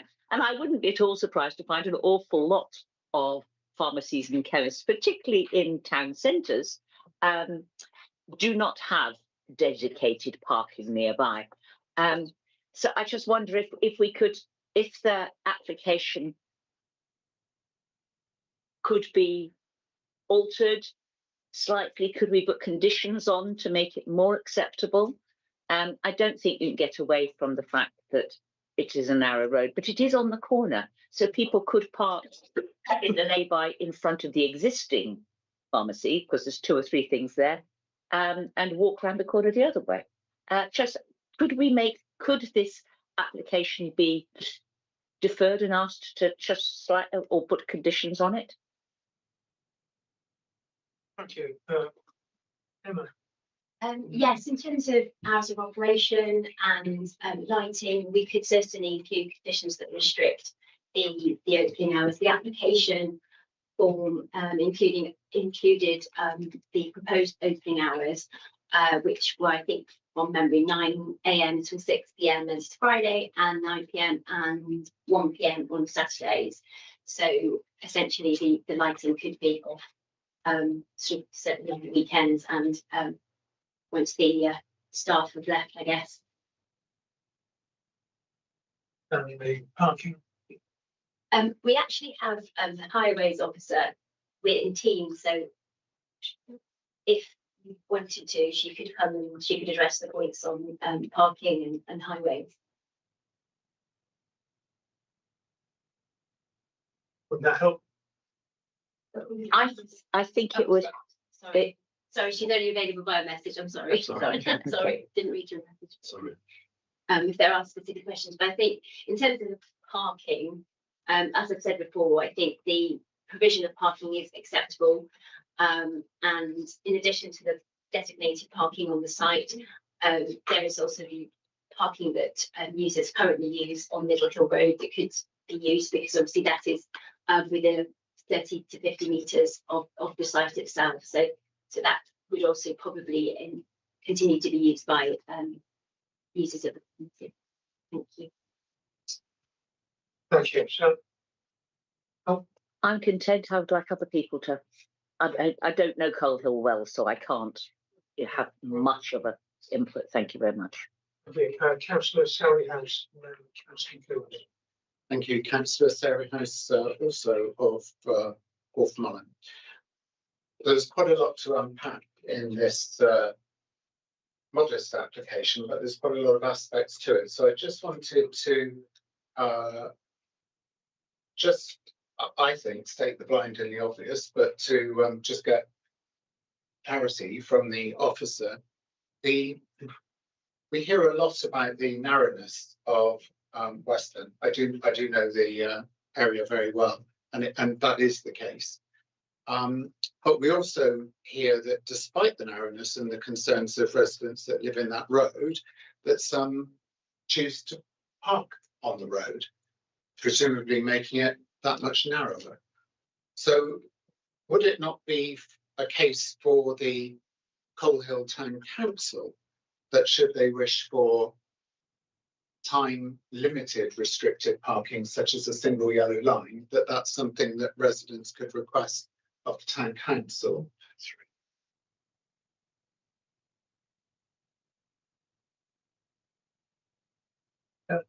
No, I'm just waiting for an answer. No, I've got other bits of it. I thought, unless you want me to give you it all. We'll do it once it's done. Yeah. Right, thank you. Yes, my understanding is that would be the case. Yeah. So that deals with the parking and the road. The commercial appearance, I'm not sure that that's quite what I see as a commercial appearance. I think people have a fondness for seeing pharmacies as they do a post office, and they see it as core provision within their communities. Although I hear what you say, clearly it is a business, but it's not like a business that's selling paint and wallpaper, is it? Unlike the post office, which, as some of you will know, I ran one for 15 years, the government strategy for pharmacies is very, very similar, as I understand it now. For post offices, there's a greater reliance on revenue from the front of the shop, additional items that are being sold. We've got the pharmacy first strategy, so I totally understand why the treatment rooms are being handed on, and actually it will be those additional things that are offered through pharmacies that will actually make the whole thing viable. It is, I don't think, commercializing the whole area. It is just across the road. That's clear from the application, Google Earth, and anybody that's keen to the site. There are many pharmacies. I can think of Sanford, for example, which is just tucked onto a residential road, and it's a great amenity to everyone there. I disagree. We've heard twice about the impact of security equipment impacting on the nature of the road. Well, you're talking to a number of councillors who regularly shove literature through people's letterboxes, and increasingly everybody seems to have a Ring doorbell, Ring cameras, and alarms on their home. So I'm not quite sure how security equipment on a pharmacy is any different from security on a home. So at the moment, I feel predisposed to thinking that this is a good thing. I think the issues that people have can be mitigated through mechanisms that the town council can put into place. And yeah, I think I'm quite persuaded by Mr. Johnson's representation. Thank you. Thank you. Emma. Okay. I've got Councillor Coombs, next speaker. Thank you, Chairman. Councillor Coombs, Verwood Ward. An interesting application. I've seen so many business premises throughout this whole local area. I can think of the unit that was a tyre fitting place that backed onto a residential property in West Moors. All over the district, there are businesses that abut residential properties. I know this is a little bit different in the fact that it's physically attached. I did have a couple of questions. One is I didn't pick up, sorry, I might have just been looking at something in the report about the impact on number 27 Middle Hill Road. I heard a lot about the consulting rooms on the adjoining property in Weston, but not on Middle Hill. Yeah, I think there's a very different relationship with number 27 Middle Hill Road, because obviously much of the comings and goings and the sort of visual impact would be on Weston Road. There is a single story extension proposed to the rear of the application site, but because that single story is probably not going to have too much an impact in terms of it's not going to be overbearing on number 27, even though it does come quite close up to the boundary. So I think it's unlikely to be detrimental. The pharmacy, the change of use is unlikely to be detrimental to the occupiers of that property. Can you tell me what the use of that extension is for? I didn't see it clearly on the plan. Yeah, it's for the pharmacy there. It's the sort of dispensing room, I think, and I think there is a consultation room and maybe a staff room. So it's quite quiet use again. That's very helpful. And I reflect back over the last few years. I actually attended during COVID this pharmacy. I've only been there the once, but I got a real understanding of how cramped the existing premises are for the number of people that they're serving. And I also reflect on the recent history in Verwood. When I first moved there, it was talked about the whole place was one big housing estate and no facilities, and the impact that had on the local community. And here we've got a proposal that's trying to improve that and meet the needs of the community. So I'm going to be a little bit bolder than the other two speakers. I'm going to move grant because I think the benefits to the community outweigh the other considerations. And I know the next question would be from officers is conditions.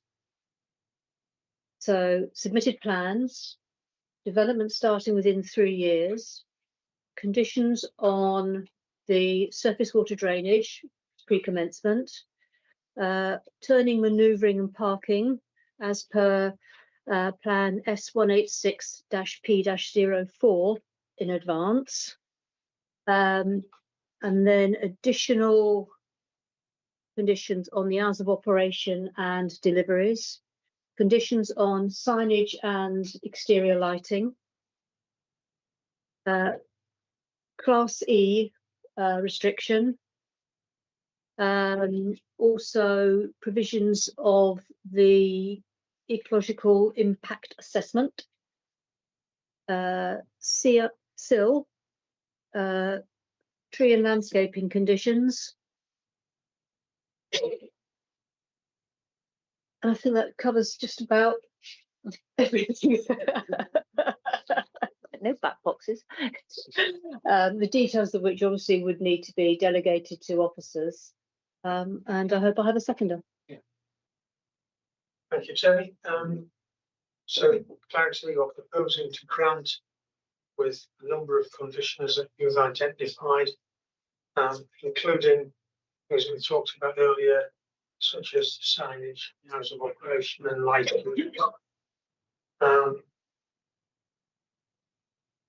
Do we have a seconder for that motion? Yeah, I'm content with those. Okay, we were two separate. Councillor Sallyhouse and Councillor Hazard. In which case we can take a vote on that proposal unless anyone else wants to make any comments in the meantime. No? So we'll move to the vote, and all those in favour of the proposal to grant with those conditions.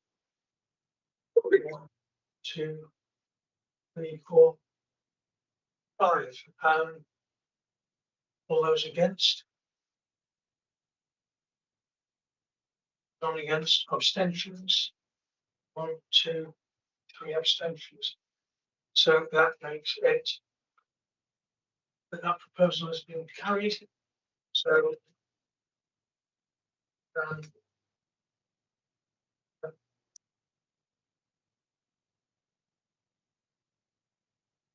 what's the consideration?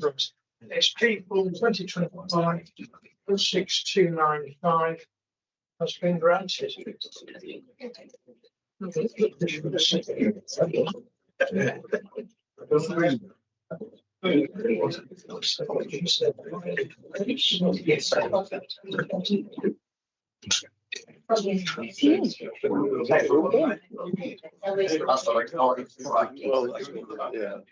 I can see both sides of the story, which will I abstain.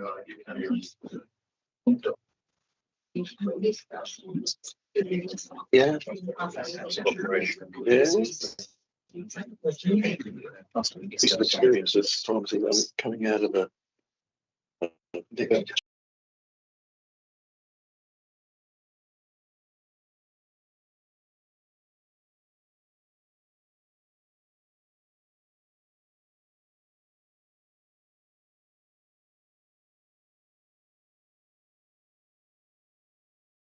Members, we are, I think, going to take a 10-minute comfort break before we start the next session, which will also allow the final note taking by the officers. But if we can get back here for 12:15, so very close to Move about a bit.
Right. We're going to move on to the next substantive item, which is P for 2025, 06-17, 50-51, Churchill Close, Stirling's to Marsh, which will be presented by Thomas Wild. So, Thomas, Thank when you. you're ready. Thank you, Chair. The proposal is for the erection of 2 new bungalows on a backland plot formed from the demolition of a garage and outbuilding to the rear of 50 and 51 Churchill Close, Stirling's Marshall, VH21 4EH. Just a brief update for you. Since the papers were published, an additional representation has been received from the resident of the Rookery, which is on Newton Road, which is to the rear of the site, raising the following points: the lack of fundamental change from the previously refused scheme, proposals representing overdevelopment, flood risk with Newton Road noted to have recently flooded, and concerns that the proposal will increase flood risk in the area. Photos were provided, and slow worms using gardens during the summer.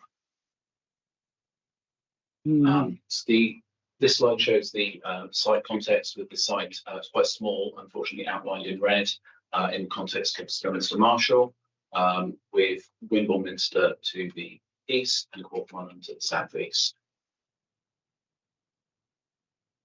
50 and 51 Churchill Close are two-storey dwellings that are joined by their garages.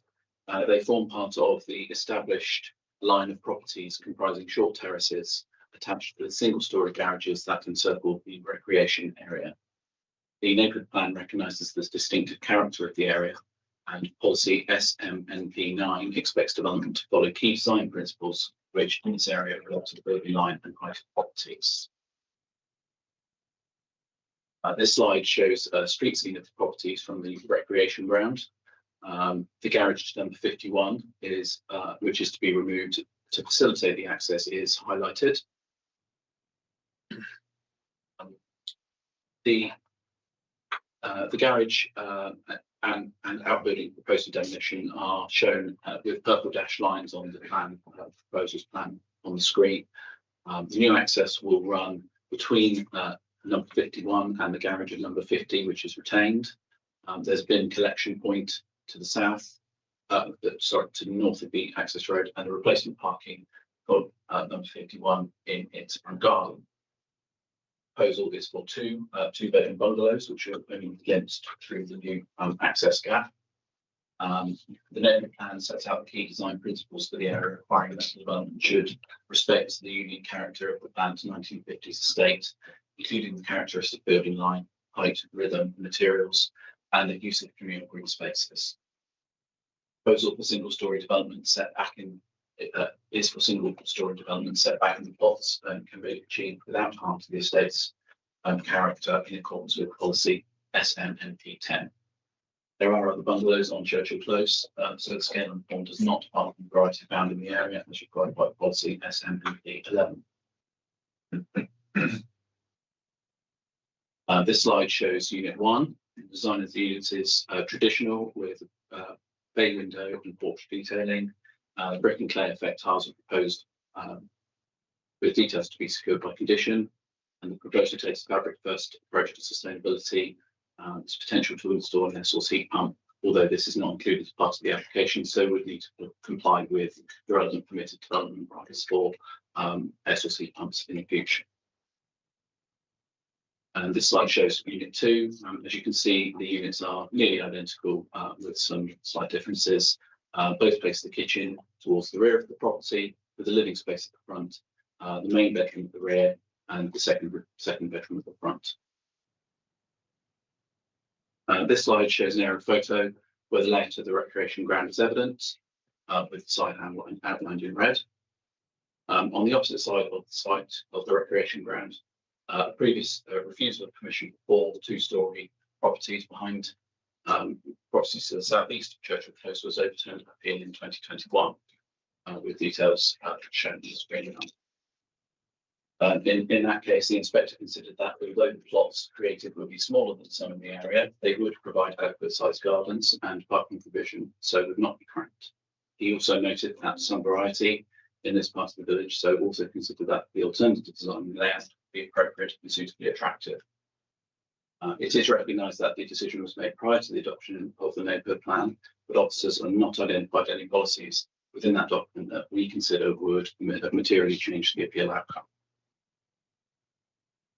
Members will recall that planning permission was previously refused for an earlier scheme on this site, which is now shown. The key changes from between the two schemes include the relocation of the proposed access from the location here in the south to the north. I said it would be placed in the garage at number 51 rather than number 52. Number 50, and moving Unit 2 slightly further to the east, so further forward in its plot, away from the rear boundary.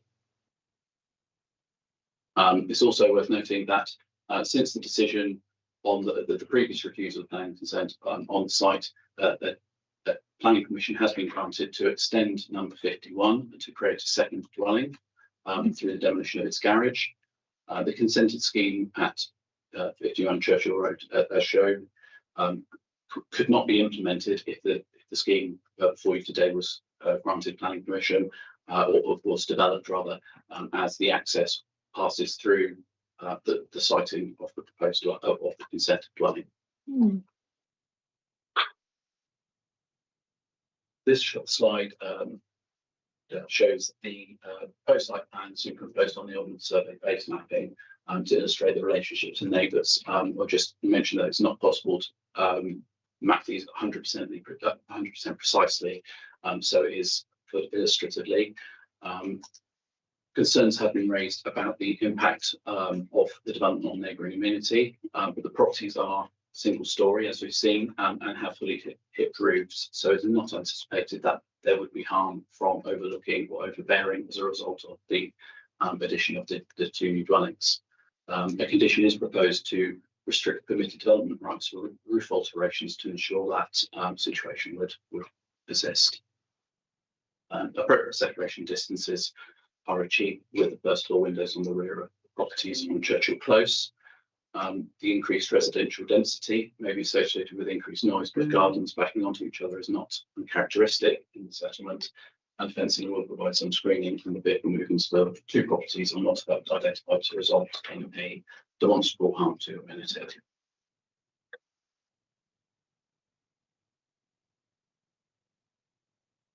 These photos are taken from the rear garden of number 51, looking towards the neighbouring property to the rear called Kutch. As explained in the officer report, the potential for overlooking from the first floor bedroom window of that property to the proposed bungalows and their gardens is not judged to conflict with the provision of appropriate amenity for future occupiers, as the angle of view would be oblique, which would limit the views into the properties.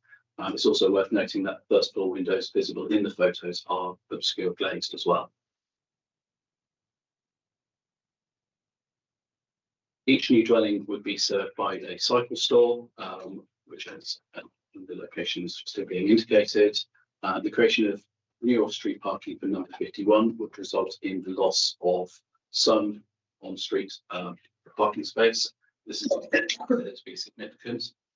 There would not be any danger to highways users identified, as there would be appropriate visibility displays and no significant increase in trip rates.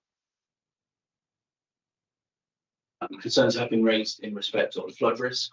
We've recently received comments noting the flooding of Newton Road. Just highlighting that the route of Newton Road on this plan, which shows the flood zones in the area.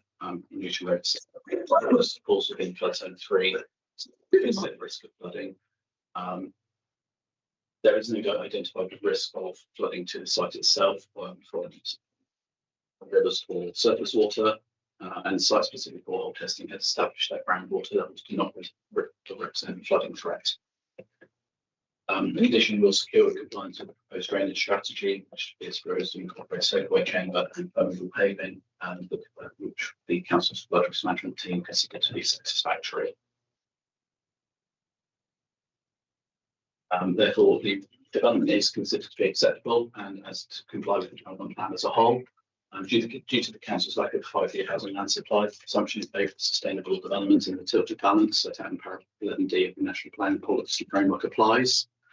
There are not considered to be any material considerations which would lead to an adverse impact which would significantly or demonstrably outweigh the benefits of the development or justify determining the application other than in accordance with the development plan. Therefore, it's recommended that the permission be granted, subject to conditions which are on the slide.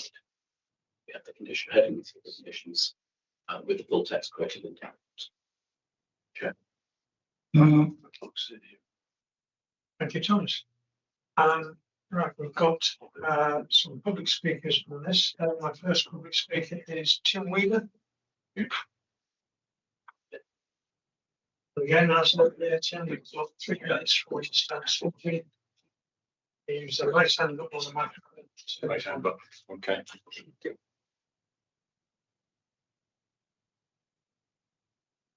My name's Tim Weaver. I'm a parish councillor and a resident of the Cutch.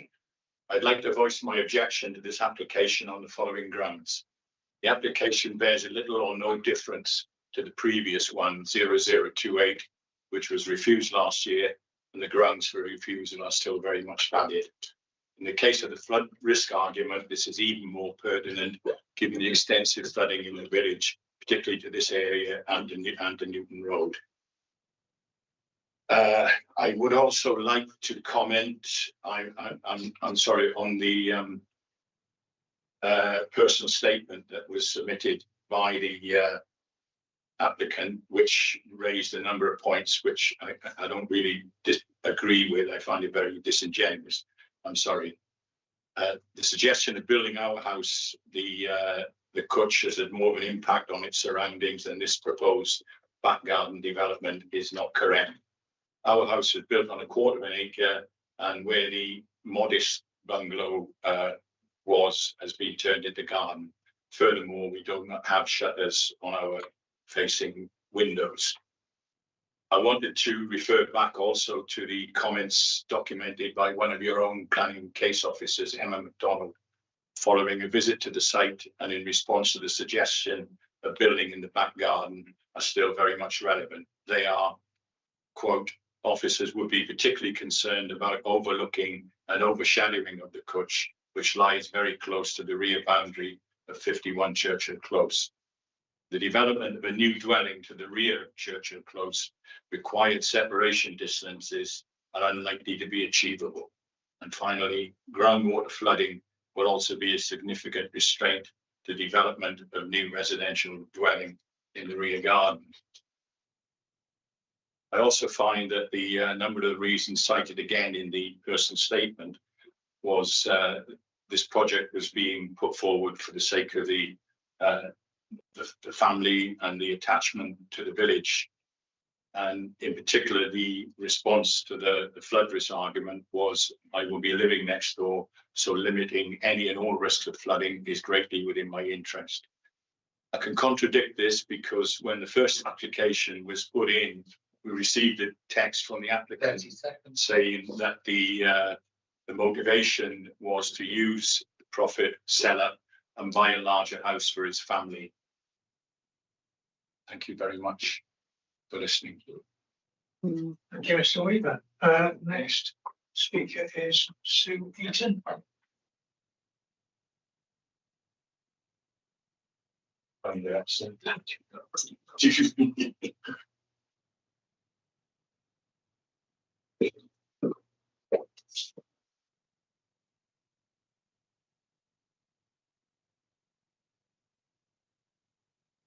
Chair and councillors, thank you for letting me speak today. I'm Sue Eaton from the Rookery, and our garden backs onto the development site. I'm speaking today on behalf of myself and my husband. We posed the first application to develop this site last year, so it's disappointing that we find ourselves back here again. Our concerns remain unchanged, mainly because the current proposal is very similar to the one last year. The two main reasons the council previously refused the application were the intensification of residential use and the overdevelopment. My husband quotes both of which go against policy HE2 of the Christchurch East Dorset Local Plan 2014 and the Stirlingster Marshall Neighbourhood Plan 2024. And in these key respects, nothing has changed. In our simple terms, Churchill Close is essentially a ring of terraced houses and garages, surrounded by another ring of houses, and the only way to build in the back garden of these houses is to demolish an existing building to create the access. Any new homes are then literally sandwiched between two rows of houses, between our back garden and theirs, and this creates clear overcrowding for both existing residents and potential new homeowners.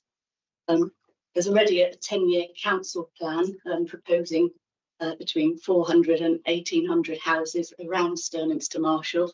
And we feel that development should be carefully planned and balanced with the future of the village. Otherwise, villages like ours will risk losing their character and just become part of a larger urban sprawl. We feel backyard developments like this bring little benefit to the community as a whole. On a personal level, we're concerned about loss of privacy. We can already see into neighbouring windows and experience disturbance from bright outdoor lights left on at night by neighbours. One shines directly into our bedroom. As a result, we've allowed our hedge to grow.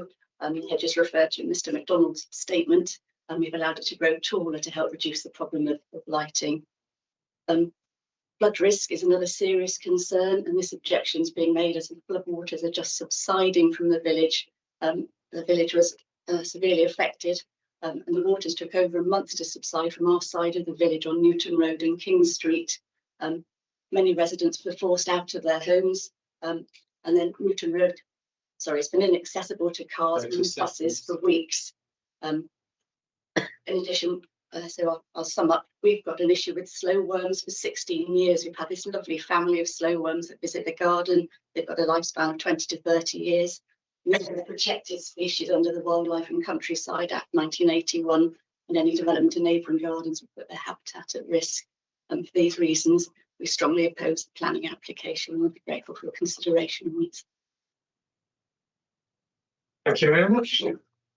Our next speaker on this is the applicant, who is Tim Donald.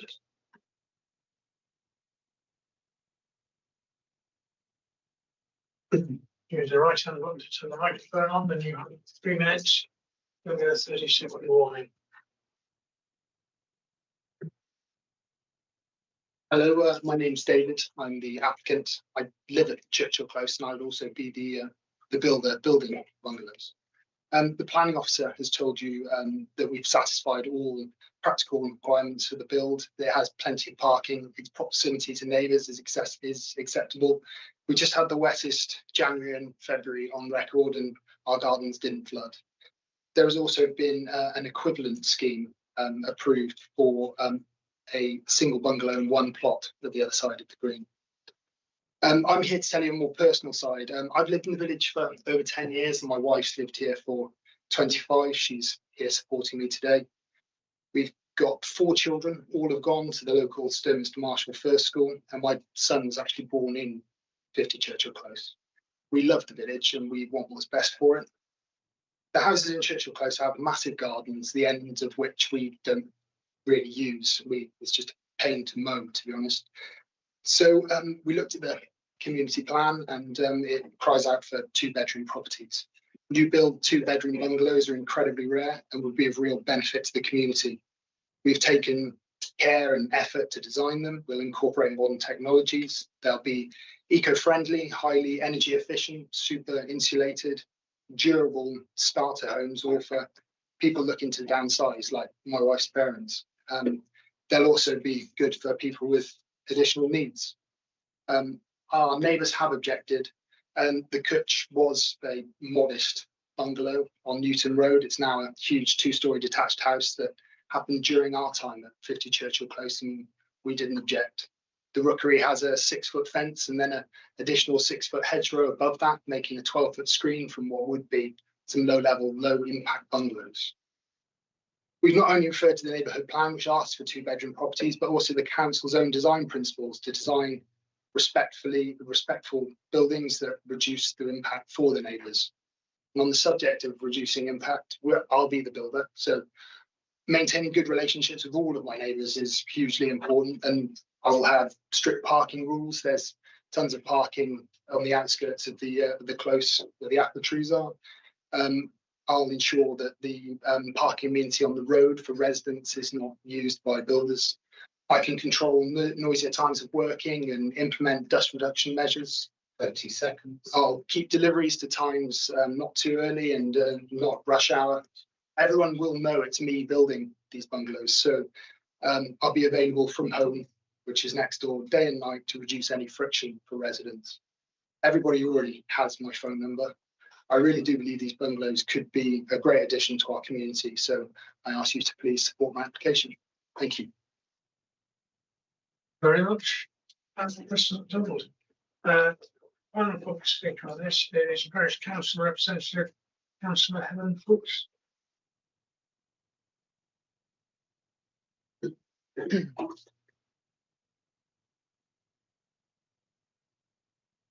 Yeah, Councillor Fuchs, 3 minutes when you start.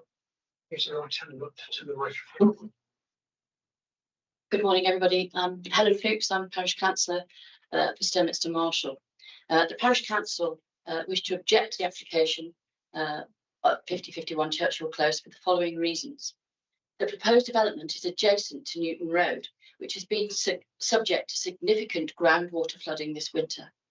This resulted in a protracted closure of the road, flooding of properties, and issues with sewage overspill onto the street, which had to be managed by Wessex Water.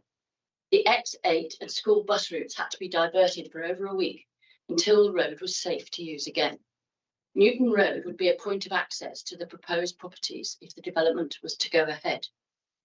It is the view of the Parish Council that adding additional impermeable surface in this area is going to exacerbate the groundwater situation.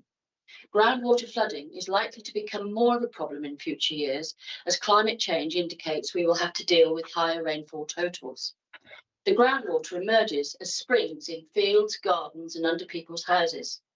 The flooding is made worse when the North Winterbourne overtops, as this waterway is not yet artificially managed. The Environment Agency have recently produced a map to show large areas of the village are vulnerable to groundwater flooding, and particularly the area around Newton Road. But they are asking for more reports by residents so they can make a more accurate assessment of the situation. Parish Council feel it is a developing situation that needs close monitoring. The map that you saw this morning doesn't include specific detail about groundwater flooding. The council are also objecting that this development represents overdevelopment which is out of keeping with the surrounding area. Permission was granted for 5 detached houses to be built in the gardens of properties 20 to 23 Churchill Close in 2022, which is on the other side of the close, and 2 are yet to be sold and occupied.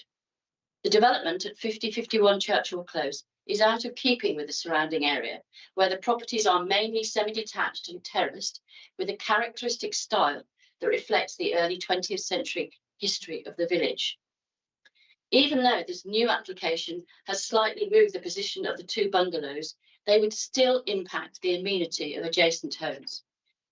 This had been pointed out in 2023 by a case officer. In summary, the Parish Council has significant concerns that this application would exacerbate the flood risk in that part of the village. Even if they do not experience groundwater flooding directly at this time, they may do so in the future. It is overdevelopment which would adversely affect neighbouring properties due to its proximity. Thank you for listening. Thank you very much. Officers, do you have a response to any of those points? Yes, thank you, Chair. Sorry, just a couple of points, if I may. There's some points on the impact on amenity of neighbours, and that I think there was a suggestion that formed part of the previous reason for refusal. I just wanted to clarify that the previous reason for refusal was framed in terms of the amenity for future occupiers of the proposed dwellings, not the impact of the proposed dwellings on its neighbours. Makes sense. So that was the way that the refusal was previously framed. And then in terms of the flood risk point, just returning to the excuse me, the flood risk map that I showed previously there. So just to return to that and to state that yes, Newton Road is within the flood zone 3, so it is at risk of flooding. The application site is outside of that flood risk area, and while a route to the site would pass through Newton Road and the area of flood risk, that's not the only route to the site, and there are alternative routes that would be expected to remain safe in flooding.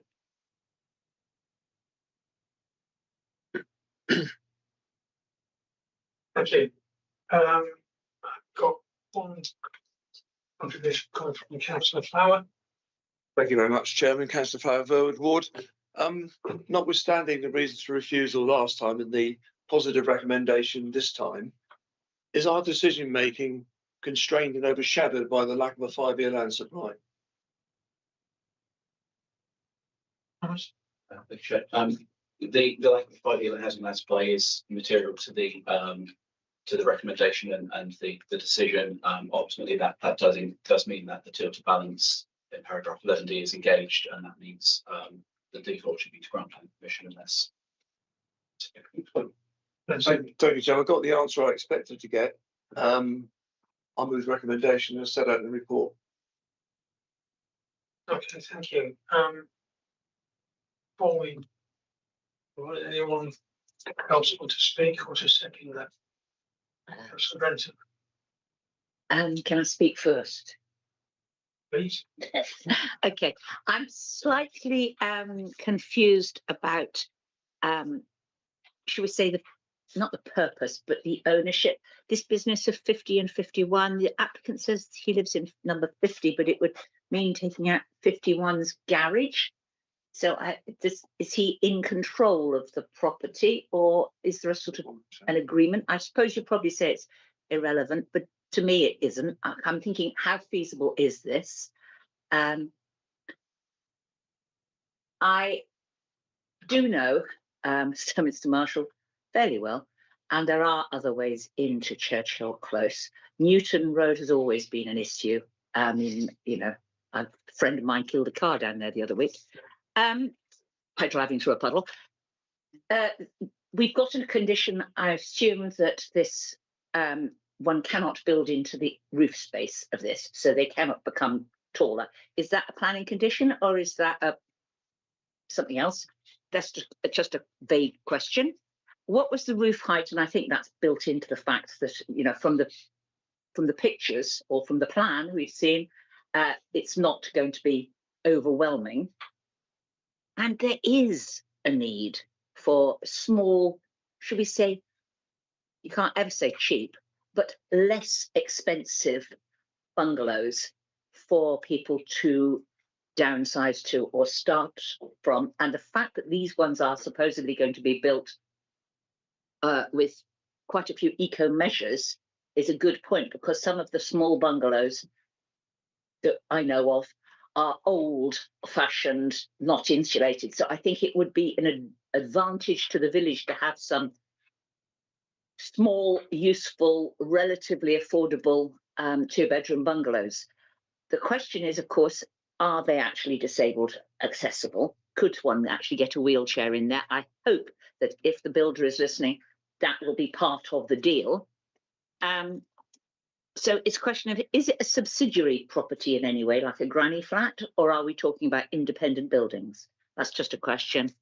If I'm happy with all the answers, then I'll second. Let's see what the answers are first. Exactly, exactly. Thank you, Chair.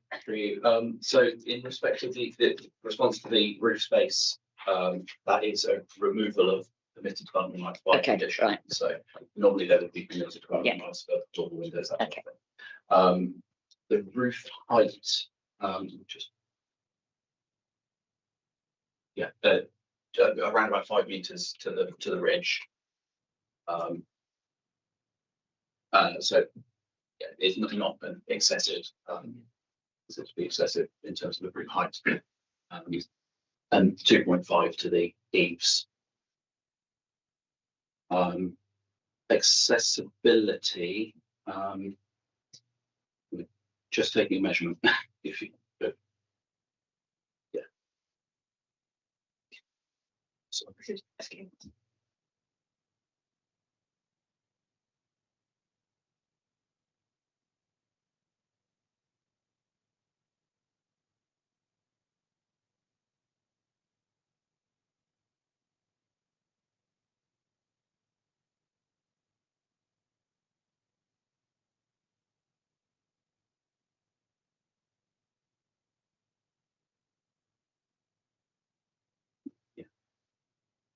yes. Yeah. So so just check the door, the door width is the kind of main consideration. That's over 900 millimeters. So that's the clear width of wide enough. That would be part end of the building regulations. And then the status that they're not proposed as annexes or anything like that. They're proposed as independent dwelling houses. Okay, and the ownership of 51? They've served notice on the owner of number 51, so that they're fully aware of the proposals. And then after that, it's up to them. They can't go ahead without the agreement ultimately, because it relies on that for access and completion of the development. So, thank you. On that basis, even though I do love Churchill Close, driving around it does give you that feeling of a sort of 1950s relic, and it's rather sweet. It's rather pleasant. Having looked at the roof heights, having seen what's happened the other side of the close, where freestanding detached houses were put in, and it doesn't actually really detract from the general appearance as you drive around, I'm happy to second. Okay. Thank you. Speaking as a 1950s relic. Exactly. It makes me feel at home. Rather lovely. Do we have any further questions or thoughts, or shall we move to vote? In which case, all those in favour of the proposal to accept the officer's recommendation, please show. 1, 2, 3, 4, 5, 6, 7. I think, yeah. All those against 1, and then abstentions. So in that case, I think P4 2025-06017 is granted. We have one more item.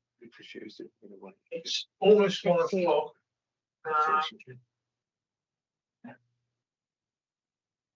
However, we have everybody here,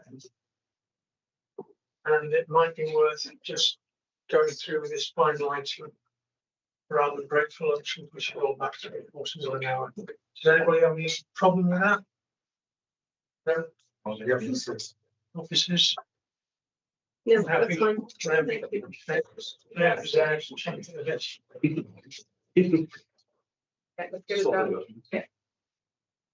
Thanks, Tom. Okay,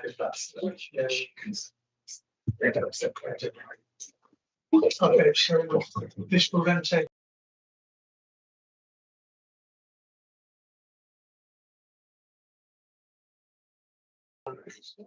All those in favour of continuing.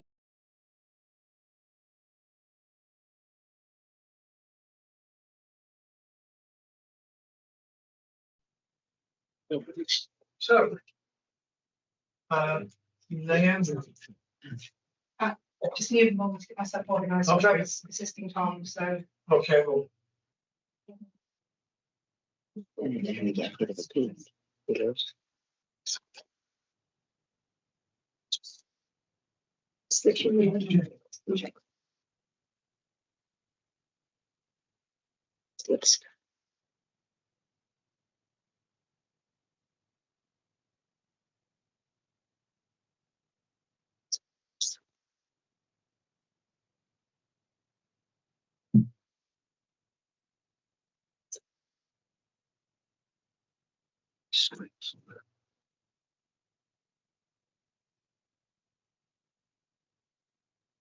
The new one. Next, it's the hybrid.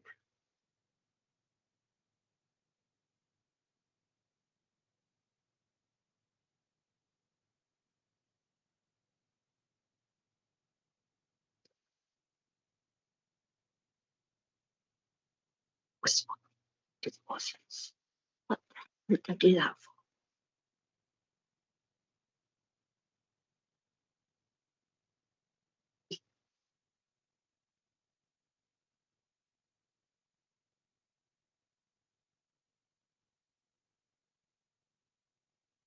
Okay, Naomi, how was you? Ready? Yes, apologies members. You'll be pleased to know this presentation is a bit shorter than what I normally do, so. I need a nap. 62 pages. Lots of divider slides, so don't worry. Yeah, so thank you, Chair, and good afternoon, members. So, so this is an application to vary Commission 1 of a previous reserved matters application as set out on the slide. The changes are to revise landscaping details in relation to tree species and changes to drainage. The application is retrospective, where the sustainable urban drainage systems, or SUDs, as I'm going to refer to them from now on, have already been dug. And the application is before members as the Town Council are objecting, which is contrary to the officer recommendation.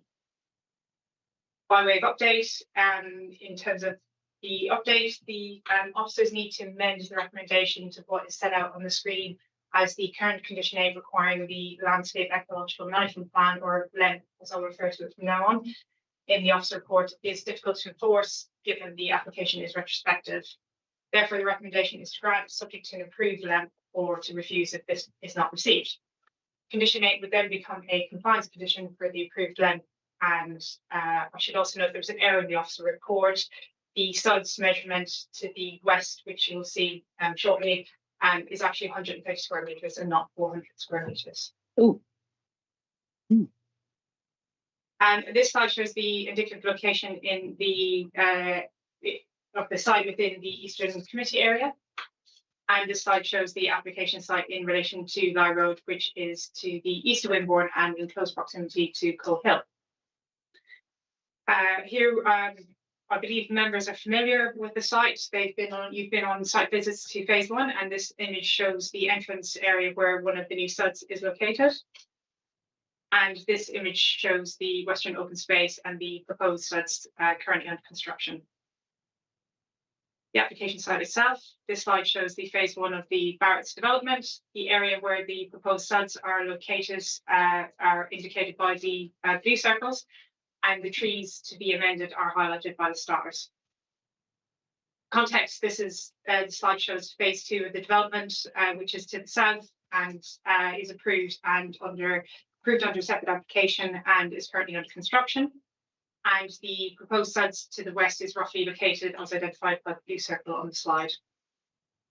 This slide shows the drainage for both sites, which is the only composite plan I have, and we've got phase 1 to the north and phase 2 to the south.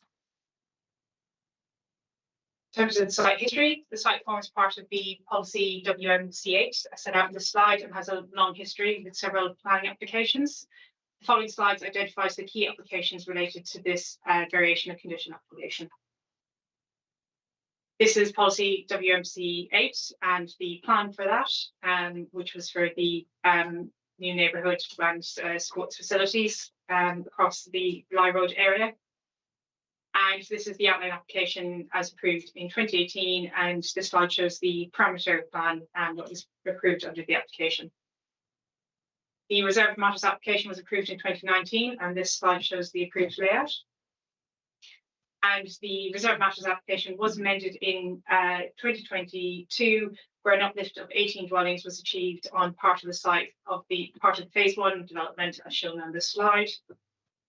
And further to that, an additional dwelling was added and approved in 2022. This is the phase 2 application, which I've already shown you, and approved in 2020, and the layout on the slide before you. And just as these are relevant, as set out in the officer report, this application is the resubmission of 2 other applications with the details set out in the slide, where the western side was refused as there was insufficient drainage information, and the application for the SUDs in the north was withdrawn. So the proposed development. This slide shows the approved reserve matters on the left and the proposed SUDs on the right. And again, we can see the SUDs in place as the application is retrospective. And this slide shows the approved reserve matters on the left and the proposed SUDs on the right in the western play space as indicated. Sorry, I should get my laser. As indicated on the plan here. And this is the SUDs that's currently under construction. This is the proposed tree species located within the open spaces to the east and west as identified by the stars in the plan. The proposed species is the Zelkova serrata vestigiata. What's that in I'll say English? that again. That was really quick. You practiced that. I'll say it 3 times really quickly. That's my objective. The application was advertised by site notice in December 2025. No objections were received on this application, but obviously believe comments on the previous refused and more withdrawn applications still apply. And these are set out on the slide. So this slide shows the objections in terms of the refused application. Again, full details online and summary in the officer report. And these are the objections on the withdrawn application. In terms of consultee responses, generally there's no objection received from consultees except for Wimborne Town Council, as you can see on this slide. And for the officer assessment, the principle of development, so the proposed is to amend landscaping plans to accommodate additional drainage requirements and replace tree species that cannot be sourced within the already approved and mostly constructed development. It's not unusual for a SUDS feature to be located within an open space and residential development, and alternative species to oak trees can be accepted in principle, and the proposed is considered acceptable in principle, subject to all other material planning considerations. In terms of the impact on the character of the area, again, it's not common to have a SUDS feature within an open space, and the changes to the trees is only affecting 2 trees, and the proposed variety is considered acceptable in general, and it's all considered to be in keeping with the character of the area.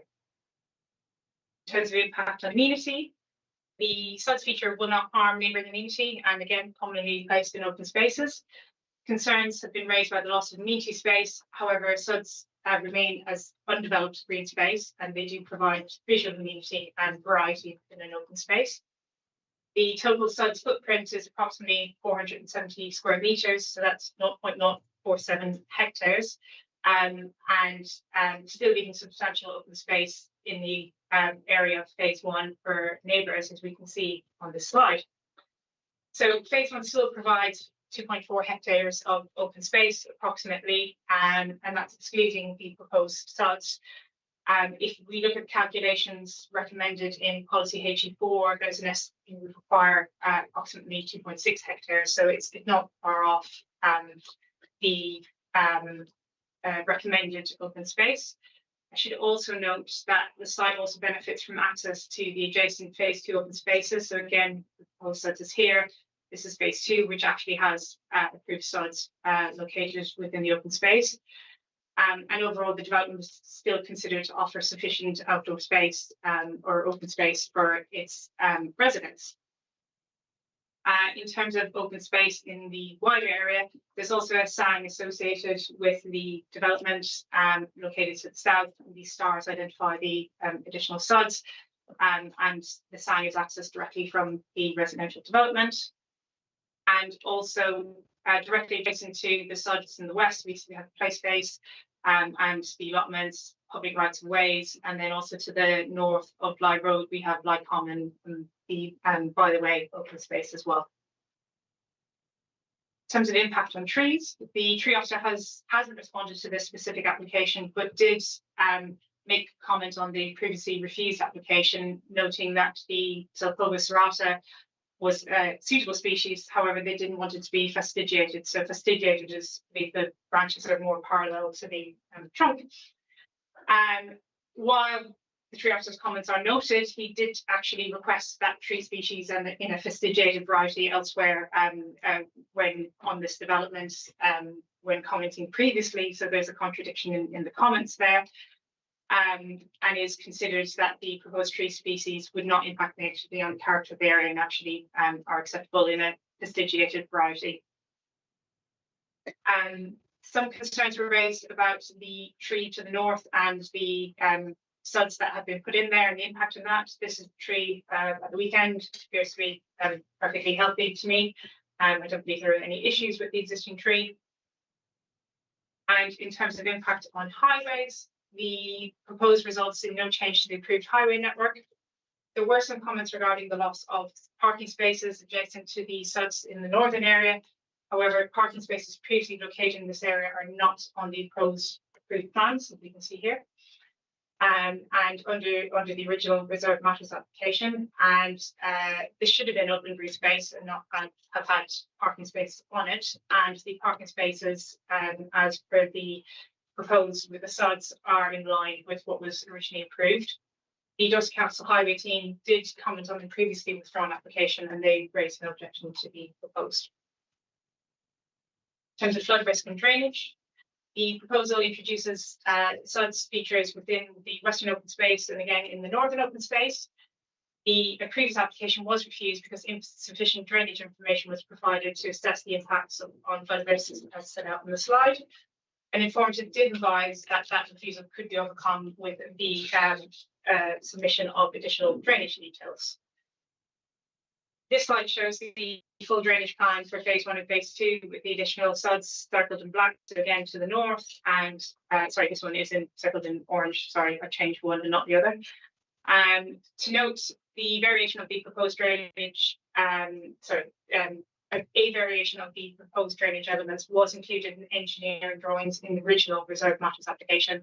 However, they did not feature in the approved landscaping plans. So there was a anomaly there between the drawings, but the drainage engineers had reviewed this previously under the reserve previously approved reserved matters. And just to note, some of the phase 1 plots are connected to a main run which goes from north to south into phase 2, so that would be along here. The run previously drained to the east and is now proposed to run north-south as shown on this slide. The surface water from most of phase 2 is directed to the phase 2 surface water pumping station, which is located down here. And then there are 2 offline storage basins for the pumping station if required, which are the sods within the phase 2 open space. The pumping station on phase 2 has been designed to allow for both phase 1 and phase 2 runoff. And the Dorset Council Lead Flood Authority has reviewed the updated information and has confirmed that the drainage scheme is acceptable.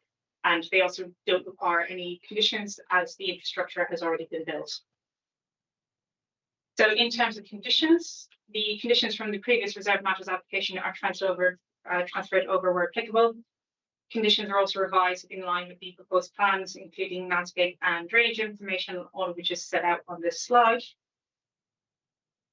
And by the way of summary, the proposed is considered to be generally acceptable as set out against all the material planning considerations on this slide. And the recommendation is, as mentioned in the update, to grant subject to an updated landscape ecological management plan and subject to conditions, or for it to be refused by the 11th of May if the landscape ecological management plan isn't submitted or a extended time hasn't been agreed. And that concludes the officer presentation. Sorry, I should mention that's delegated to officers. Yeah, so you can see on the slide it says to delegate the authority. We have no public speakers on this, so we've got Councillor Coombs, Councillor Benson, and Councillor Bauer. Move approval, Chairman. As per the slide. Move approval. Anything else to say, or no? Councillor Benson. Thank you, Chair. So I assume that it's understood that this is a site that can be wet, in which case I seriously query the Zelkova. It doesn't like being waterlogged, so it ain't going to last forever. And also being fastigiate means that there's no shade. It's so narrow, there's no shade. It is a Japanese variety grown for its autumn colour, and that's about it. There are so many other trees that could have been used, so I would put in a slight objection on that point. But the actual suds business, fine. I could give them a list of things they could plant there that would be much more long-lasting. But could you pronounce them?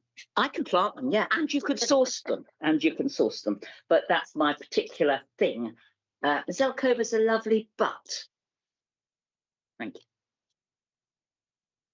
When I started, I thought hornbeam would be better. But Exact hornbeam, a red, sort of Quercus rubra you can get hold of dead easy. Not English. There's several you could have. okay. So are you seconding or I'm staying out of that one. staying? Councillor Power. Thank you, Chairman. I'll see the wood for the trees, and I'll second the recommendation. Do you wish to say anything further, or No. And Councillor Sarry-House. Thank you, Councillor Sarry-House, Corfman Ward. I've got a technical but really easy question, because I know you know the answer to this one. When we did the site visit and we looked at that first site by the tree that had concerns, but it seems to be doing okay, there was some doubt as to the construction of that, and I got the feeling that we were surprised that it needed a fence around it. And if it had been built differently, it would have just looked like a dip in the ground. Will the others be built better and not have that, or is this the Barrett way of doing it? Check. Yeah, so the suds in the northern space is about 1 metre deep. The suds in the western space is only 0.5 metre deep. So it's only half the depth. Yeah. So I would suggest it's going to be an improved version. Yeah. It looks constrained to the north. I think that's probably in terms of space, possibly why it's deeper, but it's only 0.5 metre deep in the plans. I think I said you there. Good job, I did. Thank you. And you're content with the response? Yes, very. Before we move to the vote, is your microphone on? Because you want to speak? So before we go to the vote, does anybody else want to make any statements or questions? No, in which case we'll go to the vote, which is the proposal we accept as per the officer's recommendation. All those in favour, please show. 1, 2, 3, 4, 5, 6, 7, 7, 4. Any against? It's the tree, isn't it? I'll abstain on the tree. Any abstentions? I would like to have seen a better plan, so I'll abstain. Okay, thanks. Right, that's 7-4. Which means that PEVOC 2025-07020 has been approved, granted. which then brings us to item 9 on the agenda, which is urgent items. There are none. It moves on to item 10, which is exempt business, and there is none. So, in that case, at 13:14, declare the meeting closed.